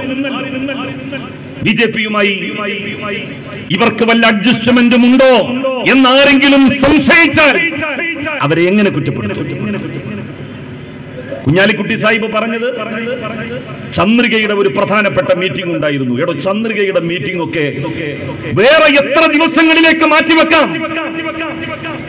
ഇന്ത്യയുടെ പാർലമെന്റിൽ ഇങ്ങനെ ഒരു കരിനിയമം മുസ്ലിം സമുദായത്തിന്റെ ചരിത്രത്തിലെ ഏറ്റവും അപകടകരമായ ഒരു നിയമനിർമ്മാണം നടക്കുമ്പോ അവിടെ ഉണ്ടാകാൻ ബാധ്യതപ്പെട്ട വ്യക്തി ഞൊണ്ടിന്യായം പറഞ്ഞുകൊണ്ട് മാറി നിന്നു. മുസ്ലിം ലീഗിന്റെ സംസ്ഥാന അധ്യക്ഷൻ പാണക്കാട് ഹൈദരലി ശിഹാബ് തങ്ങൾ ഷോക്കോസ് നോട്ടീസ് നൽകി. ഒരു പൂച്ചക്കുട്ടിക്ക് ഷോക്കോസ് നോട്ടീസ് നൽകാത്തയാളാണ് പാണക്കാട് ബഹുമാന്യനായ സയ്യിദ് ഹൈദരലി ശിഹാബ് തങ്ങൾ. അദ്ദേഹം കുഞ്ഞാലിക്കുട്ടിക്ക് ഷോക്കോസ് നോട്ടീസ് നൽകി. കുഞ്ഞാലിക്കുട്ടി പറഞ്ഞ ന്യായം ശരിയായിരുന്നു എങ്കിൽ ആ ചന്ദ്രികയുടെ പ്രധാനപ്പെട്ട മീറ്റിംഗിൽ പങ്കെടുക്കേണ്ട ആളായിരുന്നില്ലേ പാണക്കാട് ഹൈദരലി ശിഹാബ് തങ്ങൾ? ആ മീറ്റിംഗിൽ പങ്കുകൊള്ളേണ്ട ആളായിരുന്നില്ലേ ലീഗിന്റെ രാജ്യസഭാ മെമ്പർ? ചന്ദ്രികയെ പല പ്രതിസന്ധിയുടെ ഘട്ടത്തിലും സാമ്പത്തികമായി സഹായിച്ചിട്ടുള്ള പി.വി. അബ്ദുൽ വഹാബ്, ലീഗിന്റെ സംസ്ഥാന ജനറൽ സെക്രട്ടറി കെ.പി.എ. മജീദ് ആ യോഗത്തിൽ പങ്കെടുക്കേണ്ട ആളായിരുന്നില്ലേ? അവരാരും പങ്കെടുക്കാതെ കുഞ്ഞാലിക്കുട്ടി മാത്രം പങ്കെടുത്ത ചന്ദ്രികയുടെ മീറ്റിംഗ് എവിടെ വെച്ചാണ് നടന്നത്? ആരൊക്കെയാണ് അതിൽ പങ്കെടുത്തത്? യോഗത്തിന്റെ തീരുമാനങ്ങൾ എന്തൊക്കെയായിരുന്നു? അത് പറയാൻ കുഞ്ഞാലിക്കുട്ടിക്ക് ബാധ്യതയുണ്ട്. തങ്ങളുടെ ഷോക്കോസ് നോട്ടീസിന് പച്ചക്കള്ളം മറുപടി പറഞ്ഞത് എങ്ങനെ ബഹുമാനപ്പെട്ട തങ്ങളെ അങ്ങ് സ്വീകരിക്കും? കുഞ്ഞാലിക്കുട്ടി സാഹിബ് പാർലമെന്റ് മെമ്പർ ആയതിനു ശേഷം അവിടെ ഹാജരായത് 42%. 100 ദിവസം പാർലമെന്റ് നടന്നിട്ടുണ്ടെങ്കിൽ 42 ദിവസമേ അദ്ദേഹം ഹാജരായിട്ടുള്ളൂ. ഇ.ടി. മുഹമ്മദ് ബഷീർ 80%-ലധികം ഹാജരായി. ഞാൻ ഗുലാം മഹമ്മൂദ് ബനാത്തുവാലയുടെ ഹാജർ നില നോക്കി. 100% അദ്ദേഹം ഇന്ത്യയുടെ പാർലമെന്റിൽ അദ്ദേഹം MP ആയ കാലയളവിലെല്ലാം ഹാജരായിരുന്നത്. സേട്ടു സാഹിബ് 99% ഹാജർ രേഖപ്പെടുത്തിയത്. മുസ്ലിം ലീഗിന്റെ ദേശീയ സെക്രട്ടറി പി.കെ. കുഞ്ഞാലിക്കുട്ടി 42% ഹാജർ ഇന്ത്യയുടെ പാർലമെന്റിൽ രേഖപ്പെടുത്തിയത്. എന്തായിരുന്നു കുഞ്ഞാലിക്കുട്ടിയെ ഡൽഹിയിലേക്ക് പറഞ്ഞയക്കുമ്പോൾ ലീഗിന്റെ സംസ്ഥാന നേതൃത്വം പറഞ്ഞത്? സെന്റർ ഫോർവേഡ് കളിക്കാൻ ഞങ്ങൾ നല്ല ഒരു കളിക്കാരനെ പറഞ്ഞയക്കുകയാണ്. ദേശീയ രാഷ്ട്രീയത്തിൽ ലീഗിന്റെ പ്രാധാന്യവും പ്രസക്തിയും ഇനി കൂടും. ബഹുമാനപ്പെട്ട തങ്ങളെ ഒരു ടീമിൽ സ്റ്റാൻഡ് ബൈ ആയിട്ട് പോലും നിർത്താനുള്ള യോഗ്യത ഈ കുഞ്ഞാലിക്കുട്ടിക്ക് ഇല്ല എന്ന് ഇനിയെങ്കിലും അങ്ങ് മനസ്സിലാക്കണം. തോറ്റ് തുന്നം പാടിയില്ല. ഈ ജാതി സെന്റർ ഫോർവേഡുകളെ ടീം ജയിക്കാൻ വേണ്ടി നിയോഗിച്ചാൽ ഇവരും മറു ടീമിൽ നിന്ന് പണം വാങ്ങി ടീമിനെ തോൽപ്പിക്കുമെന്ന് ബോധ്യമായില്ലേ മുസ്ലിം ലീഗിന്റെ സംസ്ഥാന നേതൃത്വത്തിന്? വരട്ടെ, ഇനി മലപ്പുറത്ത് മത്സരിക്കട്ടെ. 1,60,60,000 വോട്ടിന് ജയിച്ചു എന്ന ഹുങ്കിന്റെ പിൻബലത്തിലാണ് അവിടെ ഇനി മത്സരിക്കാൻ വരുന്നതെങ്കിൽ 30,000-ന് ജയിച്ചു എന്നുള്ള ആ ഹുങ്കിൽ കുറ്റിപ്പുറത്ത് വന്ന് മത്സരിച്ചതിന്റെ രണ്ടാമത്തെ ആവർത്തനം അവിടെ ഉണ്ടാകും എന്നുള്ള കാര്യത്തിൽ ലീഗിന് സംശയം വേണ്ട. നോക്കാം നമുക്ക്. എന്തിനാണ് എനിക്കെതിരായി ലീഗും യൂത്ത് ലീഗും ഇപ്പോ സമരമുഖത്തുള്ളത്? എന്തൊക്കെയാണ് അവർ ഈ നാട്ടിൽ പറഞ്ഞു പ്രചരിപ്പിച്ചത്? ന്യൂനപക്ഷ ജനവിഭാഗങ്ങൾക്ക് അവരുടെ ഉദ്ധാരണത്തിന് വേണ്ടിയിട്ടുള്ള ഡിപ്പാർട്ട്മെന്റ് വളരെ മികച്ച നിലയിൽ പോകുന്നു. 6 പുതിയ സ്കോളർഷിപ്പുകൾ ന്യൂനപക്ഷ ഡിപ്പാർട്ട്മെന്റ് ഏർപ്പെടുത്തി. 8 പുതിയ കോച്ചിംഗ് സെന്ററുകൾ PSC-യുടേത് വരാൻ വേണ്ടി പോകുന്നു. എല്ലാ മത വിഭാഗത്തിലെയും മുസ്ലിം സമുദായത്തിലെ എല്ലാ വാന്തര വിഭാഗങ്ങൾക്കും തുല്യമായ പരിഗണന നൽകി. ആരെയും മാറ്റി നിർത്തിയില്ല. ലീഗിന് ഈ പദവി ഉണ്ടായിരുന്ന കാലത്ത് ഷെയ്ഖുന എ.പി. അബൂബക്കർ മുസ്ലിയാരുടെ നേതൃത്വത്തിലുള്ള സുന്നി വിഭാഗത്തെ നിങ്ങൾ ഉൾക്കൊണ്ടോ? വഖഫ് ബോർഡിൽ അവർക്ക് നിങ്ങൾ അംഗത്വം കൊടുത്തു. ക്ഷേമനിധി ബോർഡിൽ അവർക്ക് നിങ്ങൾ അംഗത്വം കൊടുത്തു. ന്യൂനപക്ഷ ജനവിഭാഗത്തിന്റെ ഉദ്ധാരണവുമായി ബന്ധപ്പെട്ട നിരവധി ബോഡികളിൽ നിന്ന് മുസ്ലിം സമുദായത്തിലെ പ്രശസ്തമായിട്ടുള്ള പ്രഗത്ഭരായിട്ടുള്ള അവാന്തര വിഭാഗങ്ങളെ മാറ്റി നിർത്തി. നമ്മൾ വന്നതിന് ശേഷമാണല്ലോ ഹജ്ജ് കമ്മിറ്റി പുനഃസംഘടിപ്പിച്ചത്. സമസ്ത ഈക്യ വിഭാഗത്തെ തഴഞ്ഞില്ല ഈ സർക്കാർ. അവർക്ക് അംഗത്വം നൽകി ഹജ്ജ് കമ്മിറ്റി. ഡോക്ടർ ബഹാബുദ്ദീൻ കുരിയാട് അതിന്റെ ചെയർമാനായി എ.പി. അബൂബക്കർ മുസ്ലിയാർ നേതൃത്വം നൽകുന്ന സമസ്ത കേരള ജമിയത്തുൽ ഉലമയുടെ നേതാവ് സി മുഹമ്മദ് ഫൈസിയെ ആക്കി. മുജാഹിദിന് അംഗത്വം നൽകി, ജമാഅത്തെ ഇസ്ലാമിക്ക് അംഗത്വം നൽകി. മുസ്ലിം സമുദായത്തിലെ എല്ലാ അവാന്തര വിഭാഗങ്ങളെയും ഒന്നായി ഈ സർക്കാർ കണ്ടു. മുഴുവൻ മനുഷ്യരെയും ഒന്നായി കാണാൻ കഴിയുന്ന സർക്കാരിനെ ഏത് സമുദായത്തിലെയും എല്ലാ വിഭാഗങ്ങളെയും ഒന്നായി കാണാൻ കഴിയൂ. മദ്രസാധ്യാപകന്മാർക്ക് ക്ഷേമനിധി നൽകുന്ന ബോർഡ് പുനഃസംഘടിപ്പിച്ചു. ആദ്യമായി സംഘടിപ്പിച്ചു. അതിൽ സമസ്ത ഈക്യ വിഭാഗത്തിന് പ്രാതിനിധ്യം നൽകി, എ.പി. വിഭാഗത്തിന് പ്രാതിനിധ്യം നൽകി, മുജാഹിദ് വിഭാഗത്തിന് പ്രാതിനിധ്യം നൽകി. ആരംഭഘട്ടത്തിൽ ജമാഅത്തെ ഇസ്ലാമിക്ക് പ്രാതിനിധ്യം നൽകാൻ കഴിഞ്ഞില്ല. അത് ഉടനെ തന്നെ നികത്തും എന്ന് ബന്ധപ്പെട്ടവരെ അറിയിച്ചു. മുസ്ലിം സമുദായത്തിലെ എല്ലാ അവാന്തര വിഭാഗങ്ങൾക്കും തുല്യമായിട്ടുള്ള പരിഗണന നൽകി. ആരെയും പടിയടച്ച് പിണ്ടം വെച്ചില്ല.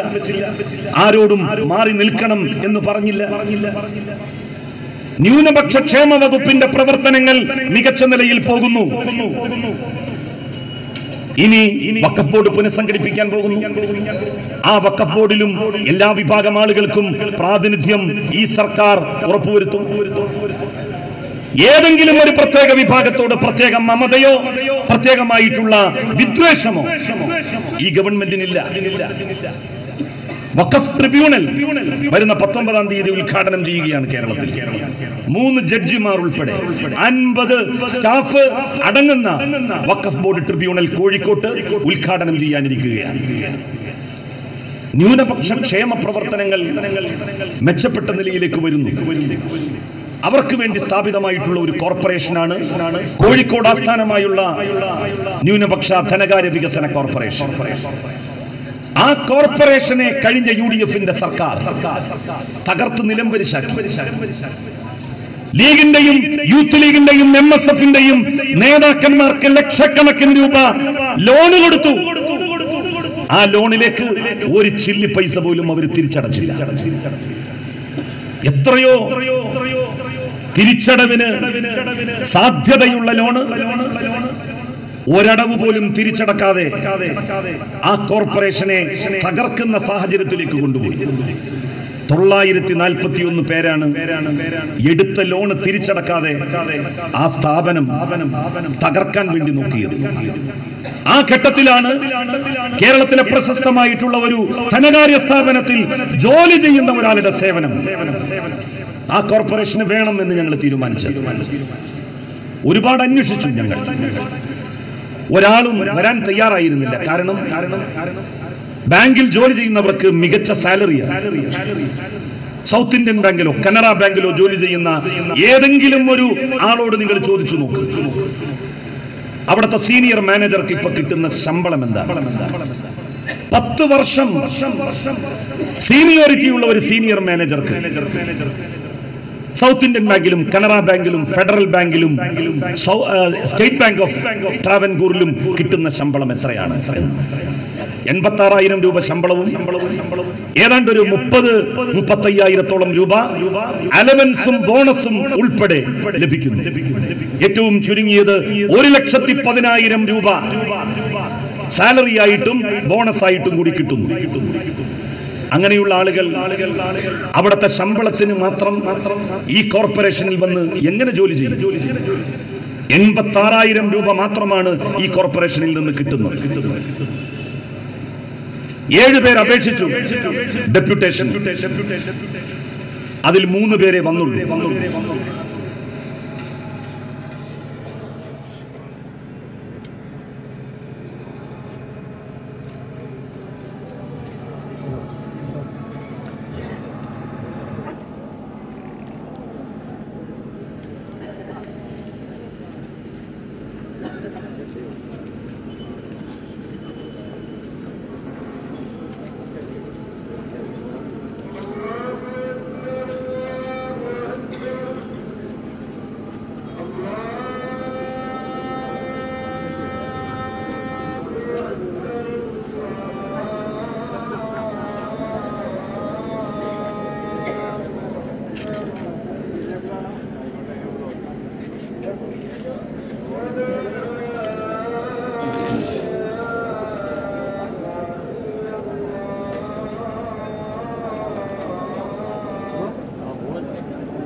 മറ്റു സ്ഥാപനങ്ങളിൽ ജോലി ചെയ്യുമ്പോൾ ശമ്പളമായിട്ട് കിട്ടുന്നത് മാത്രമേ ഈ കോർപ്പറേഷന്റെ ജനറൽ മാനേജർക്ക് കൊടുക്കാൻ കഴിയൂ. 7 പേർ അപേക്ഷിച്ചു, 3 പേര് വന്നു. ആ 3 പേരിൽ യോഗ്യരായിട്ടുള്ള ആരും ഉണ്ടായിരുന്നില്ല. അപേക്ഷിച്ചവരിൽ യോഗ്യരായിട്ടുള്ള ഒരാൾ അദീബായിരുന്നു. അതുകൊണ്ട് അദ്ദേഹത്തോട് 86,000 രൂപക്ക് ശമ്പളത്തിന് 1 വർഷത്തേക്ക് ജോലി ചെയ്യണം, ആ സ്ഥാപനത്തെ മെച്ചപ്പെടുത്തി കൊണ്ടുവരണമെന്ന് കോർപ്പറേഷന്റെ ചെയർമാൻ ആവശ്യപ്പെട്ടതനുസരിച്ച് അദ്ദേഹം വന്നു ചേർന്നു. ജോലിയില്ലാത്ത ഒരാളായിരുന്നില്ല ഡെപ്യൂട്ടേഷനിൽ നിയമിക്കപ്പെട്ട വ്യക്തി. സൗത്ത് ഇന്ത്യൻ ബാങ്കിൽ എങ്ങനെയാണ് മാനേജറായിട്ട് പോസ്റ്റിംഗ് ലഭിക്കുക എന്ന് സൗത്ത് ഇന്ത്യൻ ബാങ്കിൽ അല്ലെങ്കിൽ കനറ ബാങ്കിലൊക്കെ ജോലി ചെയ്യുന്ന ആളുകളോട് ഒന്ന് ചോദിച്ചു നോക്കണം. ദേശീയ തലത്തിൽ റിട്ടൺ പരീക്ഷ നടത്തി റാങ്ക് ലിസ്റ്റ് ഉണ്ടാക്കി അതിൽ നിന്നാണ് ഇന്റർവ്യൂ നടത്തി ഒരാളെ മാനേജറായി ബന്ധപ്പെട്ട സ്ഥാപനം നിയമിക്കുന്നത്. അങ്ങനെയുള്ള ഒരാളെ കുറിച്ചാണ് എത്ര മോശമായിട്ടാണ് പ്രചാരണങ്ങൾ നടന്നത്. വലിയ അഴിമതി ഞാൻ നടത്തി, ബോഫേഴ്സിനും റാഫേലിനും ഒക്കെ ശേഷം ഒരുപക്ഷെ അതിനേക്കാൾ വലിയ അഴിമതിയാണ് ഞാൻ നടത്തിയത് എന്നുള്ള രൂപത്തിലല്ലേ പ്രചരിപ്പിക്കപ്പെട്ടത്. 900-ലധികം ആളുകൾ 1 പൈസ പോലും എടുത്ത ലോണിലേക്ക് തിരിച്ചടവ് നടത്താതെ തകർന്നുകൊണ്ടിരുന്ന ഒരു സ്ഥാപനത്തെ രക്ഷപ്പെടുത്തുവാൻ വേണ്ടി ശ്രമിച്ചു എന്നുള്ള തെറ്റാണോ ഞാൻ ചെയ്തത്? ആ കുറ്റമല്ല എന്നിൽ ഇവരാക്ഷേപിച്ചത്. അതിനെ വലിയ സ്വജനപക്ഷപാതവും അഴിമതിയുമായി ചിത്രീകരിച്ചത്. ജോലിയില്ലാത്ത ഒരാൾക്ക് തൊഴിൽ കൊടുത്തു എന്നുള്ളതാണെങ്കിൽ ഇവർ പറയുന്നത് ശരിയായിരുന്നു. 1,10,000-ത്തിലധികം ശമ്പളം വാങ്ങുന്ന ഒരാളെ 86,000 രൂപക്ക് ശമ്പളം വാങ്ങി ജോലി ചെയ്യാൻ ഡെപ്യൂട്ടേഷനിൽ 1 വർഷത്തേക്ക് നിയമിച്ചതിനെയാണ് വലിയ പുകമറ സൃഷ്ടിച്ചുകൊണ്ട് സമൂഹ മധ്യത്തിൽ എന്നെ താറടിച്ചു കാണിക്കുവാൻ വേണ്ടി നോക്കിയത്. എനിക്ക് അവരോട് അപ്പോഴും ഇപ്പോഴും പറയാനുള്ളത്, നിങ്ങൾ നിങ്ങളുടെ കയ്യിൽ തെളിവുകൾ ഉണ്ടെങ്കിൽ കോടതിയിൽ പോകണം. ഇന്ന് വരെ ഹൈക്കോടതിയിൽ പോയിട്ടുണ്ടോ? ഇവര് സുപ്രീം കോടതിയിൽ പോകുന്നു എന്ന് പറയുന്നു. കുറച്ചുകൂടി കഴിഞ്ഞാൽ പറയും UNO-യിലേക്കാണ് ഞങ്ങൾ പോകുന്നത് ജലീലിനെതിരായി. ഐക്യരാഷ്ട്രസഭയിലേക്ക് പരാതി കൊടുക്കാൻ. നിങ്ങൾ എന്തൊക്കെയാണ് ഈ നാട്ടിൽ ജനങ്ങളോട് പറഞ്ഞത്? അഴിമതി ഞാൻ നടത്തിയെന്ന് നിങ്ങൾ പറയുന്നുണ്ടല്ലോ. എന്റെ നാടല്ലേ വളാഞ്ചേരി. ഇവിടെ കൂടിയിരിക്കുന്ന ഏതെങ്കിലും ഒരാൾ, എന്നെ അടുത്തറിയുന്നവരാണ് നിങ്ങൾ എല്ലാവരും, എനിക്ക് നെഞ്ചത്ത് കൈവച്ചുകൊണ്ട് പറയാൻ കഴിയും, ആർക്കെങ്കിലും എന്തെങ്കിലും ഒരാളെ ഞാൻ പറ്റിച്ചിട്ടില്ല ഇതുവരെ. ഒരു 10 പൈസ അന്യായമായി ഞാൻ ആരിൽ നിന്നും വസൂലാക്കിയിട്ടില്ല. കടമായിട്ടെങ്കിലും 10 രൂപ വാങ്ങി ആർക്കെങ്കിലും തിരിച്ചു കൊടുക്കാനുണ്ട് എന്ന് നിങ്ങൾ പറഞ്ഞാൽ നിങ്ങൾ പറയുന്നത് ഞാൻ കേൾക്കും. ഇങ്ങനെ പറയാൻ മുസ്ലിം ലീഗിന്റെ എത്ര നേതാക്കന്മാർക്ക് സാധിക്കും അവരവരുടെ നാട്ടിൽ പോയിട്ട്? എന്നെ നിങ്ങൾക്കറിയാം. എന്റെ അടുത്ത് ഒരുപാട് ആളുകൾ വരാറുണ്ട്. ജനപ്രതിനിധി എന്നുള്ള നിലയിൽ, MLA എന്നുള്ള നിലയിൽ വന്നിട്ടുണ്ട്, മന്ത്രി എന്നുള്ള നിലയിൽ വരുന്നു. ചെയ്യാൻ കഴിയുന്ന സഹായങ്ങൾ അവർക്ക് ചെയ്തു കൊടുത്തിട്ടേ ഉള്ളൂ. വളാഞ്ചേരിക്കാർക്ക്, നമ്മളുടെ നിയോജക മണ്ഡലത്തിലെ ജനങ്ങൾക്ക്, കേരളത്തിലെ ജനങ്ങൾക്ക് കഴിയുന്ന കാര്യങ്ങൾ ചെയ്തു കൊടുത്തിട്ടേ ഉള്ളൂ. കേരളത്തിന്റെ മുഖ്യമന്ത്രി സഖാവ് പിണറായി വിജയൻ മന്ത്രിമാരായി ചുമതലയേറ്റ ഞങ്ങളോട് ആദ്യമായും അവസാനമായും പറഞ്ഞൊരു കാര്യം, ഒരാളെയും പ്രയാസപ്പെടുത്തുകയോ ബുദ്ധിമുട്ടിക്കുകയോ ചെയ്യരുത്. കഴിയുന്നതാണെങ്കിൽ സമയബന്ധിതമായി അതവർക്ക് നിവർത്തിച്ചു കൊടുക്കണം. മന്ത്രിമാരെന്നുള്ള നിലയിൽ ഞങ്ങൾ ആ വാക്കുകൾ അക്ഷരം പ്രതി പ്രാവർത്തികമാക്കാനാണ് ശ്രമിച്ചിട്ടുള്ളത്. അതിനെയാണ് തെറ്റിദ്ധാരണ പരത്തി സമൂഹ മധ്യത്തിൽ മോശമായ രീതിയിൽ അവതരിപ്പിക്കുവാൻ വേണ്ടി ശ്രമങ്ങൾ നടന്നത്. എനിക്ക് നിങ്ങളോട് ഒരു കാര്യം മാത്രമേ പറയാനുള്ളൂ. 50 വയസ്സായി. ഈ 50 കൊല്ലത്തിനിടക്ക് ഒരാളെ പറ്റിക്കാതെ ഇപ്പോഴാണോ പറ്റിക്കുക? ഒരഴിമതി നടത്താതെ ഇപ്പോഴാണോ അഴിമതി നടത്തുക? നിങ്ങൾ ആരോടാണ് ഇതൊക്കെ പറയുന്നത്? അതുകൊണ്ടല്ലേ നിങ്ങൾക്ക് മുസ്ലിം ലീഗിന് ഇവിടെ ഒരു യോഗം വെച്ചുകൊണ്ട് അല്ല ഇദ്ദേഹം ഇന്ന അഴിമതികൾ നടത്തിയിട്ടുണ്ട് എന്ന് പറയാൻ നിങ്ങൾക്ക് കഴിയും. നിങ്ങൾക്ക് ഓർമ്മയില്ലേ 2004-ൽ നമ്മൾ ഇവിടെ നടത്തിയ ഒരു പൊതുയോഗം? ആ പൊതുയോഗത്തിന് മറുപടിയായി ലീഗിന്റെയും യൂത്ത് ലീഗിന്റെയും നേതാക്കന്മാർ വന്ന് പറഞ്ഞു, ഞാൻ പല വിദേശ രാജ്യങ്ങളിലും പോയി പിരിവ് നടത്തിയിട്ടുണ്ട് എന്ന്. ഞാനന്ന് നിങ്ങളൊക്കെ സാക്ഷിയായിരിക്കെ വെല്ലുവിളിച്ചു, ഒരാളെ കൊണ്ടുവന്നാൽ അവർക്ക് കൊടുക്കാനുള്ളതിന്റെ 10 ഇരട്ടി ഞാൻ കൊടുക്കാം എന്ന്. ഒരാളെ കിട്ടാതെ പോയത് എന്തുകൊണ്ടാണ്? നിങ്ങളെപ്പോലെയാണ് എല്ലാവരും എന്ന് നിങ്ങൾ കരുതരുത്. യൂത്ത് ലീഗിന്റെ ജാഥ എന്തിനു വേണ്ടിയായിരുന്നു? ഞാൻ യൂത്ത് ലീഗിന്റെ സെക്രട്ടറി ആയിരുന്നപ്പോഴും ജാഥ നടത്തിയിട്ടുണ്ട്. ഗുജറാത്തിൽ കലാപം നടന്ന കാലത്താണ് മതം സംഘർഷമല്ല സമാധാനമാണ് എന്ന മുദ്രാവാക്യം ഉയർത്തിക്കൊണ്ട് കാസർഗോട്ട് നിന്ന് തിരുവനന്തപുരം വരെ ഞങ്ങളൊരു ജാഥ നടത്തിയത്. ആ ജാഥയിൽ ഞങ്ങൾ ആളുകളെ മുഴുവൻ തെറി പറയുകയും ആളുകളെ മുഴുവൻ മോശക്കാരായി ചിത്രീകരിക്കാൻ ശ്രമിക്കുകയും ചെയ്തിട്ടില്ല. മുസ്ലിം സമുദായത്തിന് സുഹൃത്തുക്കളെയും ബന്ധുക്കളെയും ഏറ്റവും അനിവാര്യമായ ഒരു കാലത്ത് മിത്രങ്ങളെയും സുഹൃത്തുക്കളെയും ഉണ്ടാക്കാനല്ലേ ഒരു ന്യൂനപക്ഷ രാഷ്ട്രീയ പാർട്ടിയാണ് മുസ്ലിം ലീഗ് എങ്കിൽ ലീഗും യൂത്ത് ലീഗും ശ്രമിക്കേണ്ടിയിരുന്നത്. യുവജനയാത്രയിലുടനീളം ഇടതുപക്ഷത്തെയും കമ്മ്യൂണിസ്റ്റ് പാർട്ടിയെയും പിണറായി വിജയനെയും CPIM-ന്റെ നേതാക്കന്മാരെയും നിങ്ങൾ വിമർശിച്ചു. എന്നെ വിമർശിച്ചു, അതുകൊണ്ട് പ്രശ്നമില്ല. പക്ഷെ CPM-ന്റെ നേതാക്കന്മാരെ നിങ്ങൾ എന്തിനാണ് വിമർശിച്ചത്? എന്ത് തെറ്റിന്റെ പേര്?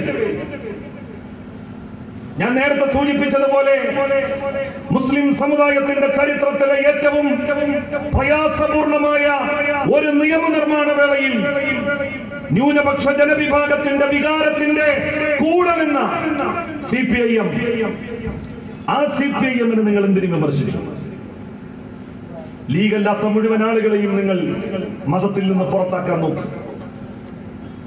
നിങ്ങളുടെ ഏറ്റവും വലിയ പ്രശ്നം എന്ന് പറയുന്നത് എത്ര വലിയ പണ്ഡിതനായാലും ലീഗല്ലേ, ലീഗിനെ അംഗീകരിക്കില്ലേ, അയാൾ മോശക്കാരനാണ്. കാന്തപുരം AP അബൂബക്കർ മുസ്ലിയാരെ കുറിച്ച് എന്തൊക്കെ തോന്നിവാസം നിങ്ങൾ പറഞ്ഞു നടന്നിട്ടുണ്ട്.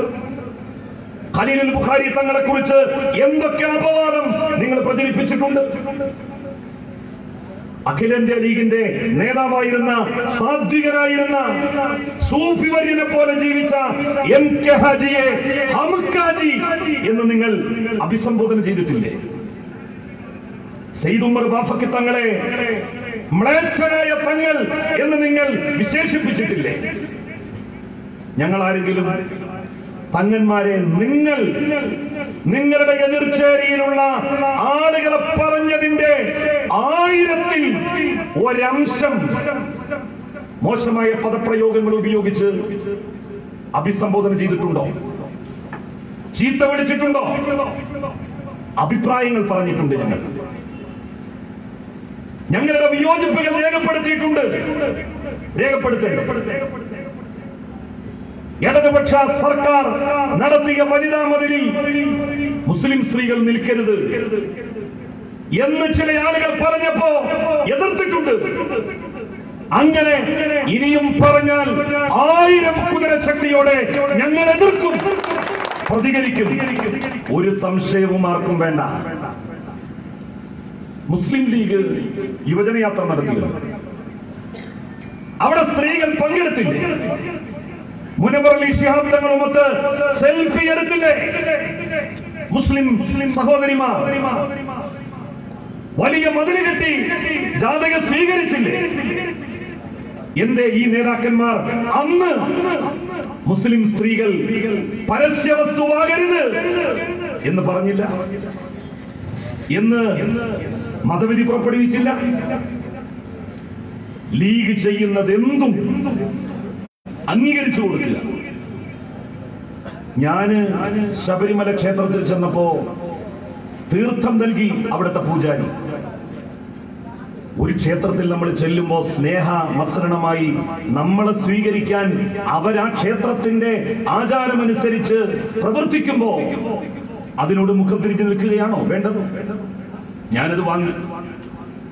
തവനൂരിൽ വിഷുക്കൈനീട്ടം വാങ്ങി ഒരു ക്ഷേത്ര പൂജാരിയിൽ നിന്ന്. ഞാൻ എന്തൊക്കെയായിരുന്നു സോഷ്യൽ മീഡിയയിൽ ലീഗിന്റെയും യൂത്ത് ലീഗിന്റെയും അതുപോലെ തന്നെ ചില മതസംഘടനകളുടെയും യുവജന നേതാക്കന്മാര് അതേക്കുറിച്ച് പറഞ്ഞത്. യുവജനയാത്രക്കിടെ മുനവർ അലി ശിഹാബ് തങ്ങൾ ഒരു ക്ഷേത്രത്തിൽ ചെന്ന് പ്രസാദം വാങ്ങുന്ന ഫോട്ടോ നിങ്ങൾ കണ്ടില്ലേ? എന്തേ അതേക്കുറിച്ചൊന്നും നിങ്ങൾ പറഞ്ഞില്ല. ഞാൻ ചെയ്തത് എന്തൊക്കെയാണോ അതൊക്കെ ഞാൻ നിങ്ങളെ കൊണ്ട് എണ്ണി ചെയ്യിക്കും. ഒരു സംശയവും വേണ്ട. ക്ഷേത്രത്തിൽ പോയി പൂജാരി സ്നേഹത്തോടെ പ്രസാദം തന്നപ്പോ ഞാൻ വാങ്ങി. പാണക്കാട് സയ്യിദ് മുനവർ അലി ശിഹാബ് തങ്ങളും എന്റെ വഴി പിന്തുടർന്നു, ആ വഴി സ്വീകരിച്ചു, വാങ്ങിയില്ലേ? നിലവിളക്ക് ഞാൻ കൊളുത്താൻ തുടങ്ങിയപ്പോ എന്നെ മതത്തിൽ നിന്ന് തന്നെ പുറത്താക്കി. നിലവിളക്ക് കൊളുത്താൻ വേണ്ടി പാടില്ല. മുസ്ലിം ലീഗിന്റെ നേതാവ് ഇബ്രാഹിം കുഞ്ഞ്, ഞാൻ പങ്കെടുത്തൊരു ചടങ്ങിൽ ഞാൻ നിലവിളക്ക് കൊളുത്തിയതിനു ശേഷം അധ്യക്ഷൻ എന്നുള്ള നിലയിൽ അദ്ദേഹത്തിന് ഞാൻ വിളക്ക് കൈമാറി. അദ്ദേഹം കൊളുത്തി. പാണക്കാട് മുനവർ അലി ശിഹാബ് തങ്ങളെ കൊണ്ടും ഇൻഷാ അല്ലാഹ് അധികം വൈകാതെ നിലവിളക്ക് കൊളുത്തിക്കും. അവർ കൊളുത്തും. നിങ്ങൾ എഴുതി വെച്ചു. നിങ്ങൾ എഴുതി വെച്ചോളൂ, ഒരു സംശയവും വേണ്ട. ഒരു ബഹുമത സാമൂഹ്യ സംവിധാനത്തിൽ ജീവിക്കുന്ന ഒരാൾ, നമ്മളുടെ പള്ളിയിൽ വരുന്ന ഒരാൾ, അല്ലെങ്കിൽ നോമ്പ് തുറക്കാൻ നമ്മളൊരു ഹൈന്ദവ സഹോദരനെ വിളിക്കുന്നു, നമ്മളുടെ സുഹൃത്തിനെ. നോമ്പ് തുറക്കുന്ന സമയത്ത് നമ്മൾ വെള്ളം കുടിക്കും.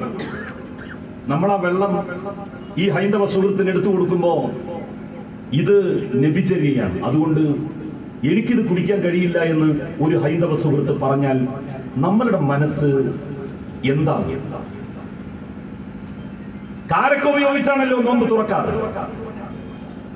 ഒരു ഹൈന്ദവ സുഹൃത്തിനെ നമ്മൾ നോമ്പ് തുറക്കാൻ വിളിച്ചു, കാരക്ക കൊടുക്കുമ്പോ ആ ഹൈന്ദവ സുഹൃത്ത് നമ്മളോട് പറയുകയാണ്, എനിക്ക് വേണ്ട, കാരണം മുഹമ്മദ് നബി നോമ്പ് തുറന്നത് കാരക്ക കൊണ്ടാണ് എന്ന് കേട്ടിട്ടുണ്ട്, അതുകൊണ്ട് അത് എന്റെ വിശ്വാസത്തിനെതിരാണ്, എന്റെ ആചാരത്തിനെതിരാണ് എന്ന് പറഞ്ഞ് അയാൾ മാറി നിന്നാൽ നമ്മളുടെ മനസ്സ് വേദനിക്കും. അജ്മീർ ദർഗയിൽ എല്ലാ ആളുകൾ പോകുമ്പോഴും തൊപ്പി ധരിച്ചാണ് പോവുക. അത് അജ്മീർ ദർഗയിലെ ഒരു ആചാരമാണ്. ആരവിടെ കിടക്കുമ്പോഴും തൊപ്പി ധരിക്കും. വാജ്പേയി പ്രധാനമന്ത്രിയായിരിക്കെ അജ്മീറിൽ പോയപ്പോ തൊപ്പിയിട്ടിട്ടുണ്ട്. രാഹുൽ ഗാന്ധി അജ്മീറിൽ പോയപ്പോ തൊപ്പി ധരിച്ചിട്ടുണ്ട്. അവര് മുസ്ലിം ആയിട്ടാണോ ധരിച്ചത്? അല്ല, അത് ആ ദർഗയിൽ കിടക്കുമ്പോഴുള്ള ഒരു ബഹുമാന സൂചകമായി ചെയ്യുന്നതാണ്.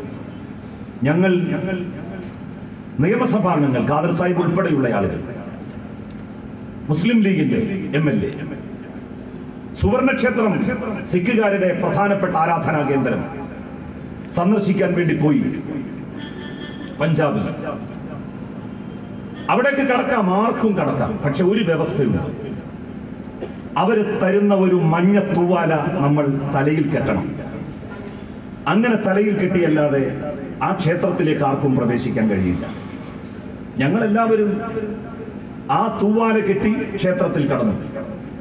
ക്ഷേത്രത്തിന്റെ എല്ലാ ഭാഗത്തും പോയി ഞങ്ങൾ തിരിച്ചു വന്നു. ഓരോ സ്ഥലത്ത് ചെല്ലുമ്പോൾ അവിടുത്തെ മര്യാദകൾ പാലിക്കുക എന്നുള്ളത് സാമാന്യമായ ഒരു നീതിബോധത്തിന്റെ അടയാളമാണ്. അത് ചെയ്തു എന്നുള്ളതിന്റെ പേരിലാണ് ഇവര് എന്നെ പോലുള്ളവരെ മതത്തിന്റെ പുറത്ത് നിർത്തുവാൻ വേണ്ടി ശ്രമിച്ചത്. ഇപ്പോ ഇവർ വലിയ കുതൂഹലം നടത്തുകയാണ്. ഞാൻ ആളുകളെ സ്വർഗത്തിലാക്കുന്നു എന്നാണ് പറയുന്നത്. സ്വർഗത്തിലാക്കുന്നു, നിങ്ങളെപ്പോലെ നരകത്തിലേക്ക് ആളുകൾക്ക് ചിട്ടുകൊടുക്കുന്ന പരിപാടി എനിക്കില്ല. ഏതൊരു മനുഷ്യനിലെയും നന്മയെ കാണാനാണ് ഞാൻ ശ്രമിച്ചിട്ടുള്ളത്. ഇന്ത്യയെ പോലെ ഒരു രാജ്യത്ത് ഒരുപാട് മതങ്ങളും വിശ്വാസധാരകളെ പുൽകുന്നവരും വിശ്വസിക്കുന്ന ഒരു നാട്ടിൽ, ആ വിശ്വാസധാരകളെ ജീവിത വഴിയായി സ്വീകരിച്ചിട്ടുള്ള മനുഷ്യർ അധിവസിക്കുന്ന ഒരു നാട്ടിൽ മതനിരപേക്ഷമായി നമ്മളുടെ വിശ്വാസ ദർശനങ്ങളെ വ്യാഖ്യാനിക്കുക എന്നുള്ളത് ഒരു പൊതുപ്രവർത്തകൻ, ഒരു ഭരണാധികാരി ചെയ്യേണ്ടതാണ്. ആളുകളെ തമ്മിലടിപ്പിക്കാൻ വേണ്ടിയിട്ടല്ല ശ്രമിക്കേണ്ടത്, ആളുകളെ തമ്മിൽ യോജിപ്പിക്കുവാൻ വേണ്ടിയിട്ടാണ്. മുസ്ലിം ലീഗ് ഇതൊക്കെ ഉപയോഗിച്ചു തെരഞ്ഞെടുപ്പ് ജയിക്കാൻ. അഴീക്കോട് നിയോജക മണ്ഡലത്തിലെ ലീഗിന്റെ MLAക്ക് 2 തവണയാണ് അംഗത്വം നഷ്ടമായത്. ആദ്യം എതിർ സ്ഥാനാർത്ഥി നികേഷ് കുമാറിന്റെ കേസിൽ അംഗത്വം നഷ്ടമായി, സുപ്രീം കോടതിയിൽ പോയി. ആ വിധി പൂർണ്ണമായും സ്റ്റേ ചെയ്തില്ല. ഒരാനുകൂല്യവുമില്ലാതെ നിയമസഭാ സമ്മേളനത്തിൽ പങ്കുകൊള്ളാം എന്ന് മാത്രം സുപ്രീം കോടതി പറഞ്ഞു. ഒരു വോട്ടർ പോയി വർഗീയതയും മതാന്ധതയും പ്രചരിപ്പിക്കാൻ വേണ്ടി ശ്രമിച്ചു തെരഞ്ഞെടുപ്പ് വേളയിൽ എന്നാക്ഷേപിച്ചുകൊണ്ട് അതിലും വിധി വന്നു, അംഗത്വം റദ്ദാക്കി. ഒരു നോട്ടീസ് വിതരണം ചെയ്തു. ആ നോട്ടീസിലെ വാചകങ്ങൾ ഇപ്പൊ എല്ലാവർക്കും അറിയാം. നികേഷ് കുമാറിനെ അപകീർത്തിപ്പെടുത്തുന്ന, എതിർ സ്ഥാനാർത്ഥിയെ മോശക്കാരനാക്കുന്ന ഒരു നോട്ടീസ്. ആ നോട്ടീസിലെ വാചകം, അമുസ്ലിങ്ങളാരും സിറാത്ത് പാലം കടക്കില്ല എന്ന് വെച്ചാൽ നികേഷ് കുമാർ അമുസ്ലിമാണ്, അതുകൊണ്ട് അദ്ദേഹം അത് കടക്കില്ല. അതുപോലെ തന്നെ ചെകുത്താന്റെ കൂടെയാണ് എല്ലാ മുസ്ലിങ്ങളും അന്തിയുറങ്ങുന്നത് എഴുതി വെച്ച വാചകങ്ങളാണ്. ലീഗ് തോൽക്കാൻ ഇടയുണ്ട് എന്ന് വരുമ്പോ ഇത്യാദി നോട്ടീസുകൾ മുസ്ലിം വീടുകളിൽ മുമ്പ് മുതൽക്കേ കൊടുക്കാറുണ്ട്. ഇപ്പോഴാണത് വെളിപ്പെട്ടത്, കയ്യോടെ പിടികൂടിയത്. 2 തരം നോട്ടീസ് മുസ്ലിം ലീഗ് അടിച്ചിട്ടുണ്ടാകും. ഒന്ന് എല്ലാവരുടെ വീട്ടിലും കൊടുക്കാൻ, രണ്ടാമത്തേത് മുസ്ലിം വീടുകളിൽ മാത്രം കൊടുക്കാൻ. ഏതായാലും ഒരു കാര്യം ലീഗ് പറയണം, സിറാത്ത് പാലം കടക്കാത്തവരുടെ വോട്ട് ലീഗിന് വേണോ വേണ്ടേ? കേരളത്തിൽ വരാൻ പോകുന്ന തെരഞ്ഞെടുപ്പിൽ ലീഗ് മറുപടി പറയേണ്ട ചോദ്യം അതാകും. ഒരു സംശയവും വേണ്ട. നിങ്ങൾക്കെതിരായി മത്സരിച്ച ഒരു സ്ഥാനാർത്ഥിയെ അപകീർത്തിപ്പെടുത്താൻ വേണ്ടി നിങ്ങൾ മതത്തിൻ്റെതെന്ന പേരിൽ ചില ശാസനകൾ ഉപയോഗിക്കുക. അതേക്കുറിച്ച് ആരും ഒന്നും പറഞ്ഞില്ല. അതിനെ വിമർശിക്കണ്ടേ? ഇവരിങ്ങനെ പോയാൽ ഈ നാട്ടിൽ വിവിധ മതസമുദായങ്ങൾ തമ്മിലുള്ള സൗഹാർദ്ദം എവിടെ എത്തും? ഇവർക്കല്ലാതെ ഇത് പറയാൻ മറ്റാർക്കും കഴിയില്ല. ഞങ്ങളല്ല ഇത് അടിച്ചിറക്കിയത് എന്നാണ് പറയുന്നത്. നിങ്ങളല്ലെങ്കിൽ അത്തരം ഒരു നോട്ടീസിന്റെ അന്തസ്സത്ത, അതിലെ ഉള്ളടക്കം, അതേക്കുറിച്ച് ജനങ്ങളോട് പറയാൻ നിങ്ങൾക്ക് ബാധ്യതയുണ്ട്. മതസംഘടനാ നേതാക്കളെയല്ല നിങ്ങൾ ഇറക്കി വിടേണ്ടത്. മതവും രാഷ്ട്രീയവും ഒരുപോലെ കൈകാര്യം ചെയ്യുന്ന ലീഗിന്റെ നേതാക്കന്മാർ ആ നോട്ടീസിന്റെ ഉള്ളടക്കത്തെക്കുറിച്ച് ജനങ്ങളോട് പറയട്ടെ. അതിനവർ ബാധ്യതപ്പെട്ടവരാണ്. എത്ര ഒളിച്ചോടിയാലും ജനങ്ങൾ നിങ്ങളെ പിടികൂടും, മറുപടി പറയിക്കും. എങ്ങനെയാണ് ലീഗിന് ഇങ്ങനെയൊക്കെ പറയാൻ വേണ്ടി കഴിയുന്നത്? ഒരു തെരഞ്ഞെടുപ്പ് ജയിക്കാൻ നാട്ടിലെ ജനങ്ങൾക്കിടയിൽ സൗഹൃദവും അടുപ്പവും ഇല്ലാതാക്കുക, തകർക്കുക. ഇതിനെതിരായി ആരെങ്കിലും ഒന്ന് പറഞ്ഞാൽ അവരെ ഒറ്റപ്പെടുത്തുക. ഒരു കാര്യം അവരോടൊക്കെ എനിക്ക് പറയാനുണ്ട്. നിങ്ങളൊക്കെ വിചാരിക്കുന്നത് പോലെ നിങ്ങളുടെ ഒന്നും ഊരമ്മേൽ കെട്ടിയിട്ടുള്ള കൂരയാണ് ഇസ്ലാമിക മതവിശ്വാസമെന്ന് ഞാൻ കരുതുന്നില്ല. നിങ്ങളങ്ങ് ഒന്ന് കണ്ണുരുട്ടിയാൽ, നിങ്ങളൊന്ന് എന്തെങ്കിലും പറഞ്ഞാൽ പേടിപ്പെട്ട് പിൻവാങ്ങും എന്ന ധാരണയൊന്നും നിങ്ങൾക്ക് വേണ്ട. പിണറായി വിജയൻ എന്ന കരുത്തനായ മുഖ്യമന്ത്രിയുടെ മന്ത്രിസഭയിലെ ഒരംഗമാണ് ഞാൻ. അതുകൊണ്ട് തന്നെ ദുശ്ചേതികൾ നിങ്ങളുടെ ഭാഗത്തു നിന്നുണ്ടായാൽ ശക്തമായി എതിർക്കും. മതശാസനകളെ നിങ്ങൾ ദുരുപയോഗം ചെയ്താൽ ശക്തമായി അത് ചോദിക്കും. ചോദ്യം ചെയ്യുമ്പോൾ നിങ്ങൾ വിശ്വാസത്തിനെതിരായിട്ട് ഇറങ്ങി തിരിച്ചിരിക്കുന്നു എന്ന് പറയുന്നത്. ഞാനൊരു വിശ്വാസിയാണ്, നിങ്ങളൊക്കെ പോലെ തന്നെ. ദുഷ്പ്രചരണങ്ങളും കള്ളപ്രചരണങ്ങളും നിങ്ങൾ എത്ര നടത്തിയാലും ഈ നാട്ടിലെ ജനങ്ങൾ അത് വിശ്വസിക്കില്ല. എനിക്ക് എന്റെ പ്രിയപ്പെട്ട സഹോദരന്മാരോടും സ്നേഹിതന്മാരോടും അഭ്യർത്ഥിക്കാനുള്ളത്, ഒരു സാധാരണ കുടുംബത്തിൽ ജനിച്ച് കേരളത്തിന്റെ മന്ത്രിയുടെ സ്ഥാനത്തെത്തി ഇതിന്റെ എല്ലാം കാരണക്കാർ നിങ്ങളാണ്. 2006 ഞാനിവിടെ മത്സരിക്കുമ്പോ ഒന്നും ഉണ്ടായിരുന്നില്ല. സക്കറിയ ഉൾപ്പെടെയുള്ള ആളുകൾ, ഈ സ്റ്റേജിലിരിക്കുന്നവർ, നിങ്ങൾ ഓരോരുത്തരും അക്ഷീണം പ്രയത്നിച്ചു. ആദ്യത്തെ നമ്മുടെ യോഗം വളാഞ്ചേരി സെന്ററിൽ ചേർന്നപ്പോ കൂകി വിളിച്ച് ആ യോഗം അലങ്കോലപ്പെടുത്താൻ വേണ്ടി ശ്രമിച്ചവർ. ആ കൂകിവിളിയിൽ നിന്നാണ് നമ്മൾ ഊർജം സമാഹരിച്ച് പടയോട്ടത്തിന് തുടക്കമിട്ടത്. ഇപ്പോൾ നിങ്ങൾ കറുത്ത കൊടി വീശു. നിങ്ങളുടെ കറുത്ത കൊടികൾ ആവേശമല്ലാതെ ഒരു ഘട്ടത്തിലും നിങ്ങൾക്ക് കീഴൊതുങ്ങി തരണം എന്നുള്ള ഒരു വികാരം ഞങ്ങളിൽ ആരിലും ഉണ്ടാക്കിയിട്ടില്ല. നിങ്ങൾ നിങ്ങളുടെ വഴിയെ സഞ്ചരിക്കും. എനിക്കെതിരായി നിങ്ങളുടെ കയ്യിൽ തെളിവുകൾ ഉണ്ടെങ്കിൽ കോടതിയിൽ പോകും. മുസ്ലിം ലീഗിന്റെ അംഗത്വം റദ്ദാക്കിയതുമായി ബന്ധപ്പെട്ട് വക്കീലന്മാരെ ഏർപ്പെടുത്താൻ ഒരുപാട് പണം നിങ്ങൾക്ക് ചെലവായിട്ടുണ്ടെങ്കിൽ എനിക്കെതിരായി കോടതിയിൽ പോകാൻ ഒരു വിഹിതം ഞാനും തരാം. നിങ്ങളൊന്ന് പോകണം. എത്രയായി, എന്താ പോകാത്തത്? ഞാനിങ്ങനെ നോക്കുകയാണ്. പച്ചക്കള്ളം പറഞ്ഞുകൊണ്ട് നാട്ടിലെ ജനങ്ങളെ പറ്റിക്കാമെന്ന് നിങ്ങൾ വിചാരിക്കരുത്. ചെയ്യാത്ത കുറ്റത്തിന്റെ പേരിൽ സമൂഹ മധ്യത്തിൽ താറടിച്ച് കാണിക്കാൻ നിങ്ങൾ ശ്രമിച്ചു. അതിന്റെ ഫലമാണ് ഇപ്പൊ നിങ്ങൾക്ക് കിട്ടിക്കൊണ്ടിരിക്കുന്നത്. മുസ്ലിം യൂത്ത് ലീഗ് യുവജനയാത്ര നടത്തിയത് എന്റെ രാജി ആവശ്യപ്പെട്ടുകൊണ്ടാണ്. അവസാനമായി യുവജനയാത്ര തീർന്ന ദിവസങ്ങൾ കഴിയുന്നതിന് മുൻപ് മുസ്ലിം ലീഗിന്റെ അഖിലേന്ത്യാ സെക്രട്ടറി PK കുഞ്ഞാലിക്കുട്ടിക്ക് സംസ്ഥാന മുസ്ലിം ലീഗിന്റെ പ്രസിഡന്റ് ഷോക്കോസ് നോട്ടീസ് നൽകുന്ന കാഴ്ചയാണ് നമ്മൾ കണ്ടത്. പണ്ടൊക്കെ പടച്ചവൻ കുറച്ച് കഴിഞ്ഞായിരുന്നു കൊടുത്തിരുന്നത്. ഇപ്പോ അപ്പോഴേക്കപ്പോഴാണ് കൊടുത്തുകൊണ്ടിരിക്കുന്നത്. എന്തൊക്കെ വിഡ്ഢിത്തങ്ങൾ, എന്തൊക്കെ അബദ്ധങ്ങൾ വെല്ലുവിളിക്കുകയാണ്. സംവാദത്തിനുണ്ടോ? ലോകത്തെവിടെയെങ്കിലും ഒരു കാര്യം സംവാദം നടത്തി തീരുമാനിച്ചിട്ടുണ്ട്. അതുകൊണ്ടാണ് ഞാൻ പറഞ്ഞത് കോടതിയിൽ പോവുക. നിങ്ങളുടെ തെളിവുകൾ നിങ്ങൾ അവിടെ ഹാജരാക്കുക.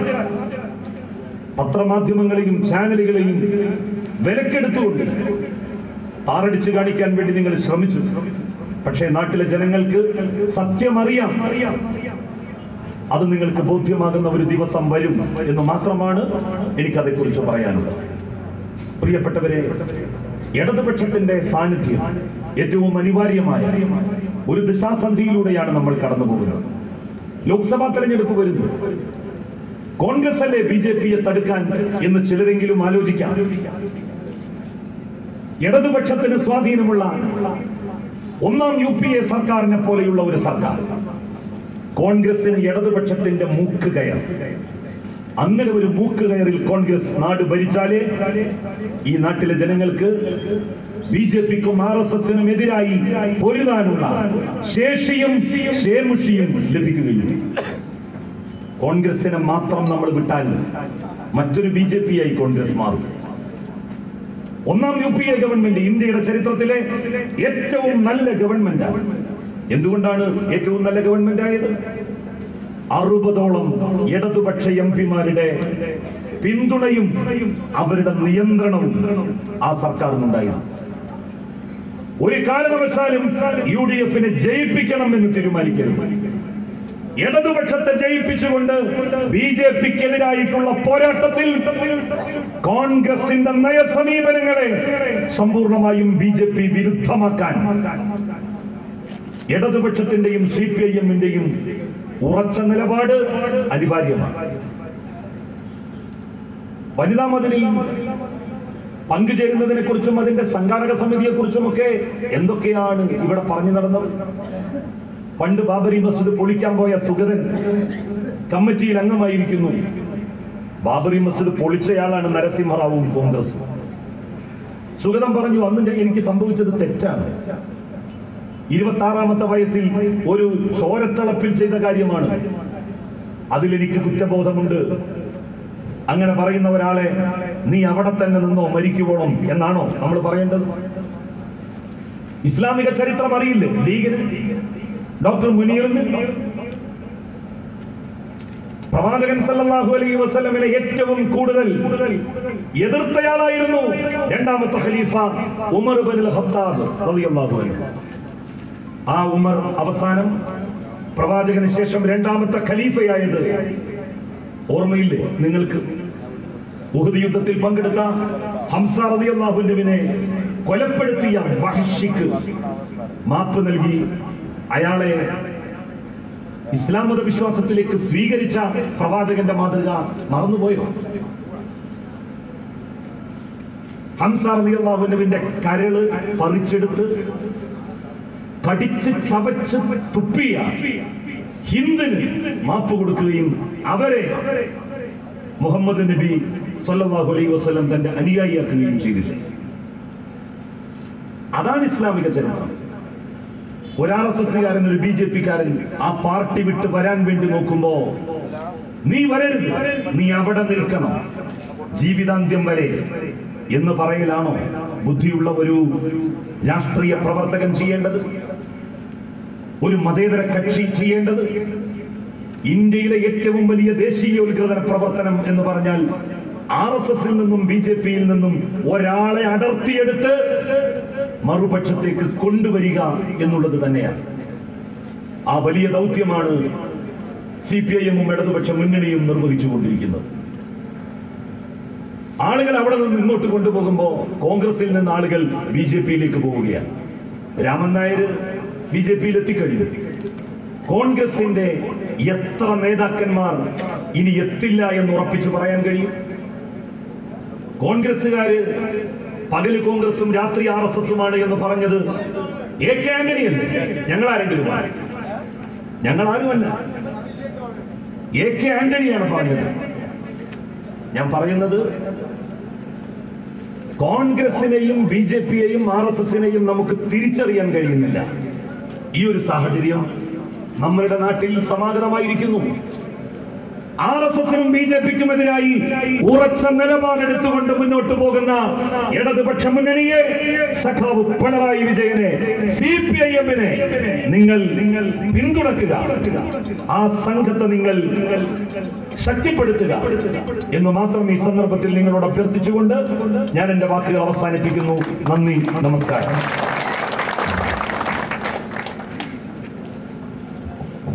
ഈ നവോത്ഥാന സദസ്സിന് നന്ദി പറയുന്നതിന് വേണ്ടിയിട്ട് ഡിവൈഎഫ്ഐയുടെ വളാഞ്ചേരി ബ്ലോക്ക് കമ്മിറ്റി അംഗം സഖാവ് സാന്ദ്രയെ ക്ഷണിക്കും.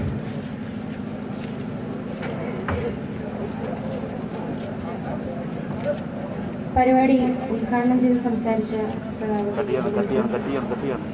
മറ്റ് പൊതു പ്രസ്ഥാന